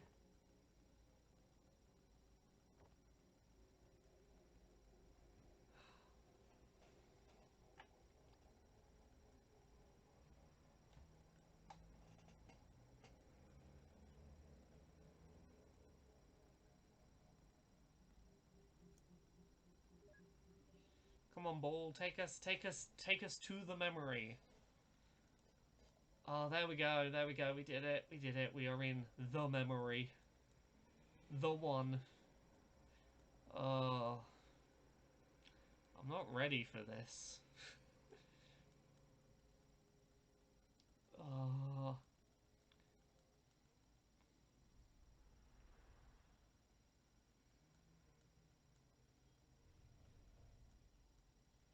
Wow, I can't believe that worked. We actually made it. No, I'm not sure if I'm going to like this place. Oh, it seems peaceful enough. Neil, did you notice something odd in Johnny's room earlier? What? There was something strange in there. Did you not see it? I suppose not.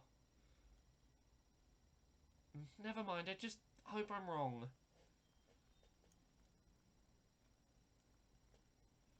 Yeah, there's a seesaw. There's mother and child sat on swings.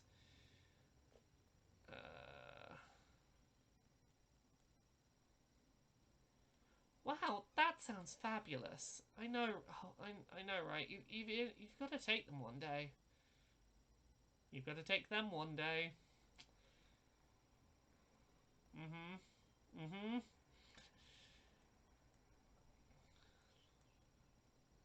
Sheesh, the time overlap's getting out of hand. Look how many of him there are. It's like a zoo. Oh, looks like the ball's moving around all on its own. He's just chasing it. Commentary on game development. He's playing football in the road.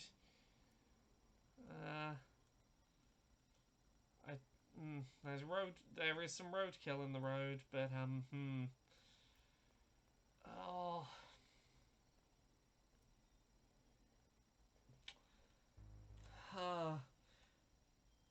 Yes, Adolgo, she was not wrong. There were a lot of Johnnies.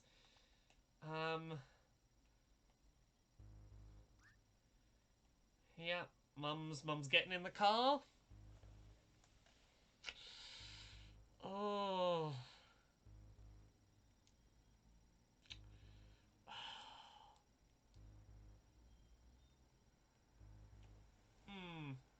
The only thing that exists in this memory that could do such a thing would be... Yeah.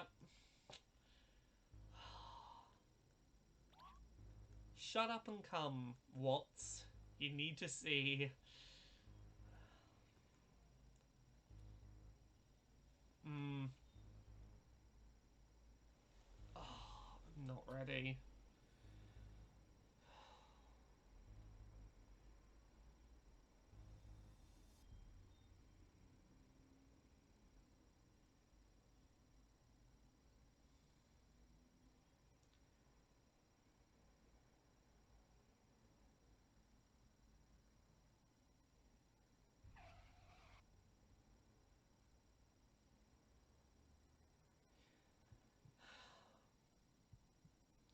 So she hit her kid with a car, which is not good. That would explain this being a particularly traumatic memory.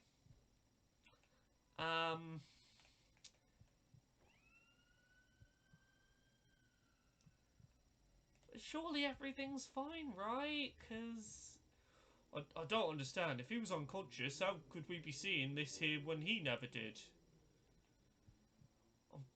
I'm just surprised that he survived. Actually, he didn't. What? Didn't you see it in his room, Neil? Johnny slept on a bunk bed. Joey!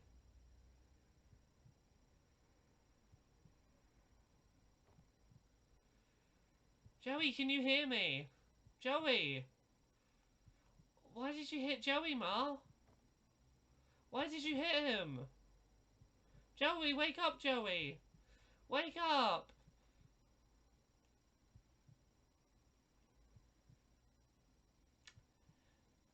So yeah, Johnny had a brother, and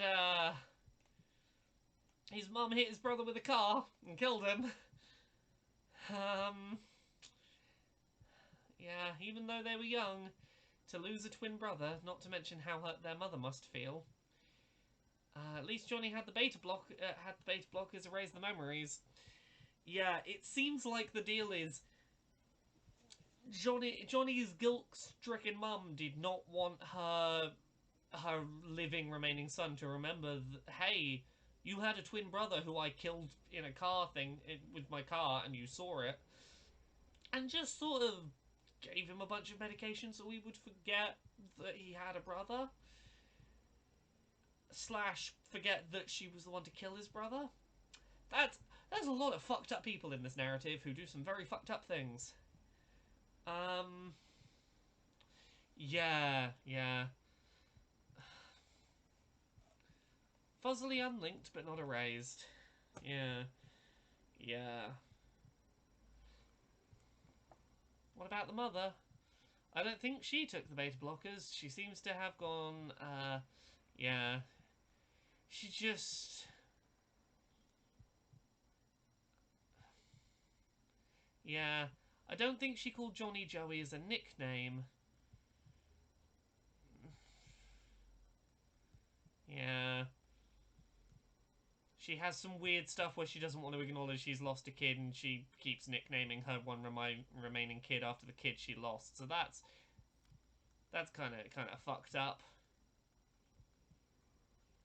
Yeah. Oh, I've got one of those bots in my chat. Want to become famous? Buy followers, primes, and viewers on following bot. Oh, and I got a whisper about it. Oh, thank you, bot in the chat. Ah, okay, we're back. Dude, you should totally give this series a try. I mean, really, it's just wicked awesome. I've already planned through all these books straight. What's it called? Animorphs. It's about this group of kids turning into animals to fight mind-controlling slugs. Well, I don't like that weird alien stuff. Yeah, so his whole dislike of Animorphs is not because he grew out of it, it's because it was never him that liked it in the first place. His mum gave him the Animorph book as a wedding thing to be like, oh yeah, these are yours, you had them as a child. My one child that liked Animorphs. Yeah, she really kind of fucking put a bunch of stuff on him that was never him.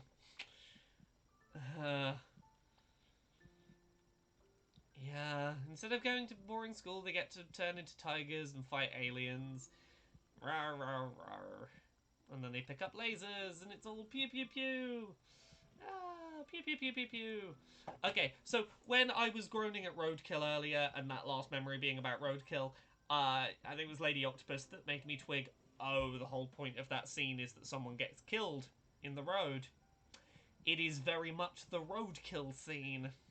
That's what I had never put two and two together about before until today. Apologies for the alluding to it before we got there. One day I'm going to be a famous writer. I'll write the coolest novel on the block, and every kid's going to get my book for free, and I'll make us rich, and we'll get big houses, and... How are you going to get rich if you... Free for the kids, the parents will still have to pay. Yeah. You still mad about the other day? Come on, I called first dibs on the train, fair and square. What happened to your prize anyway? I gave it away. To a hobo.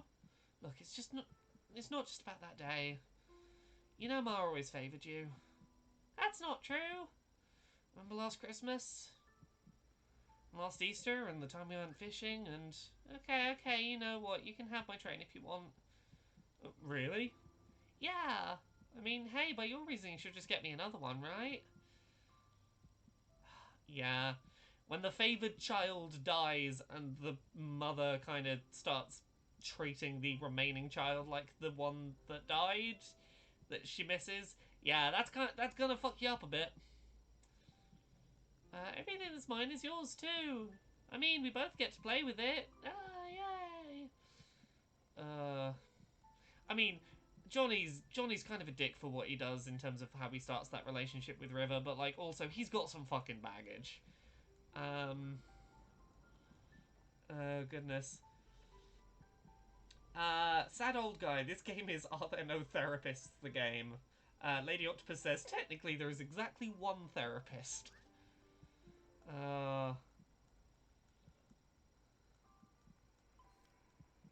Let's get these. I'm gonna have a look in a second at the. Let me have a look at the notebook. What's new in here in the notes? Because I'm gonna have to finish up for today in a minute. Anything else new? No. Johnny's twin brother Joey passing away when he was young. Animorphs was Joey's favourite series of books when he was growing up. Johnny's favourite was the pickled olives. I like that it clarifies in the notes, like, okay, now we know that these things were the case. We're about to go back to the memory. Where is it? Yeah, we're about to go back to the memory. This is the last one I wanted to get back to today, I think. We're so close. Yeah. Lady Octopus also says, also, I would imagine that an identical twin wouldn't feel especially unique. Yeah, like, I feel like there is a certain degree of... That maybe explains some of the I want to feel, like, different, because you grew up a portion of your childhood being considered by your mother the lesser version of an identical set. That's gonna fuck you up a little bit. And again, like, there's... Yeah. The carnival.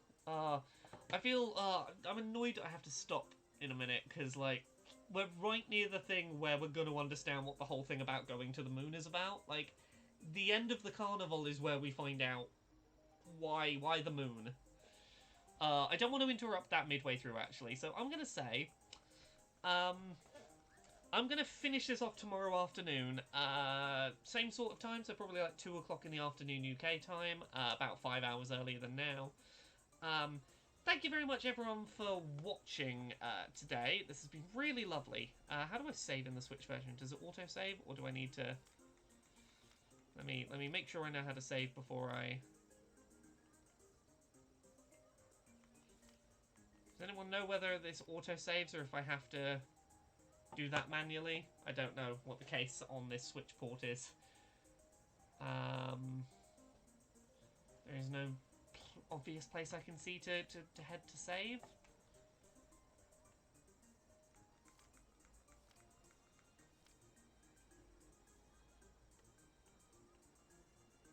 Is this a save point? Load save file with furthest oh, okay, that is an autosave. Okay, that's fine. Custom, yeah, let's make a custom save. There we go. That's fine. Thank you very much for watching, everyone. I hope you've been enjoying. I've really enjoyed doing this stream today, and I cannot wait to cry my eyes out on stream tomorrow when we finish this game off. If you don't manage to catch tomorrow's stream, there will be a VOD up on YouTube at Laura K Buzz, where you can watch the second part of this. Thank you very much for watching. I'm sorry I didn't get through it in a single, have time to get it through in a single playthrough today, because ideally I think that's the best way to play through this game, to just do it in a single sitting, but I hope you all have a lovely day. Thank you very much. Where is my end scene card? I think it's this one. There we go. Thank you very much. Bye.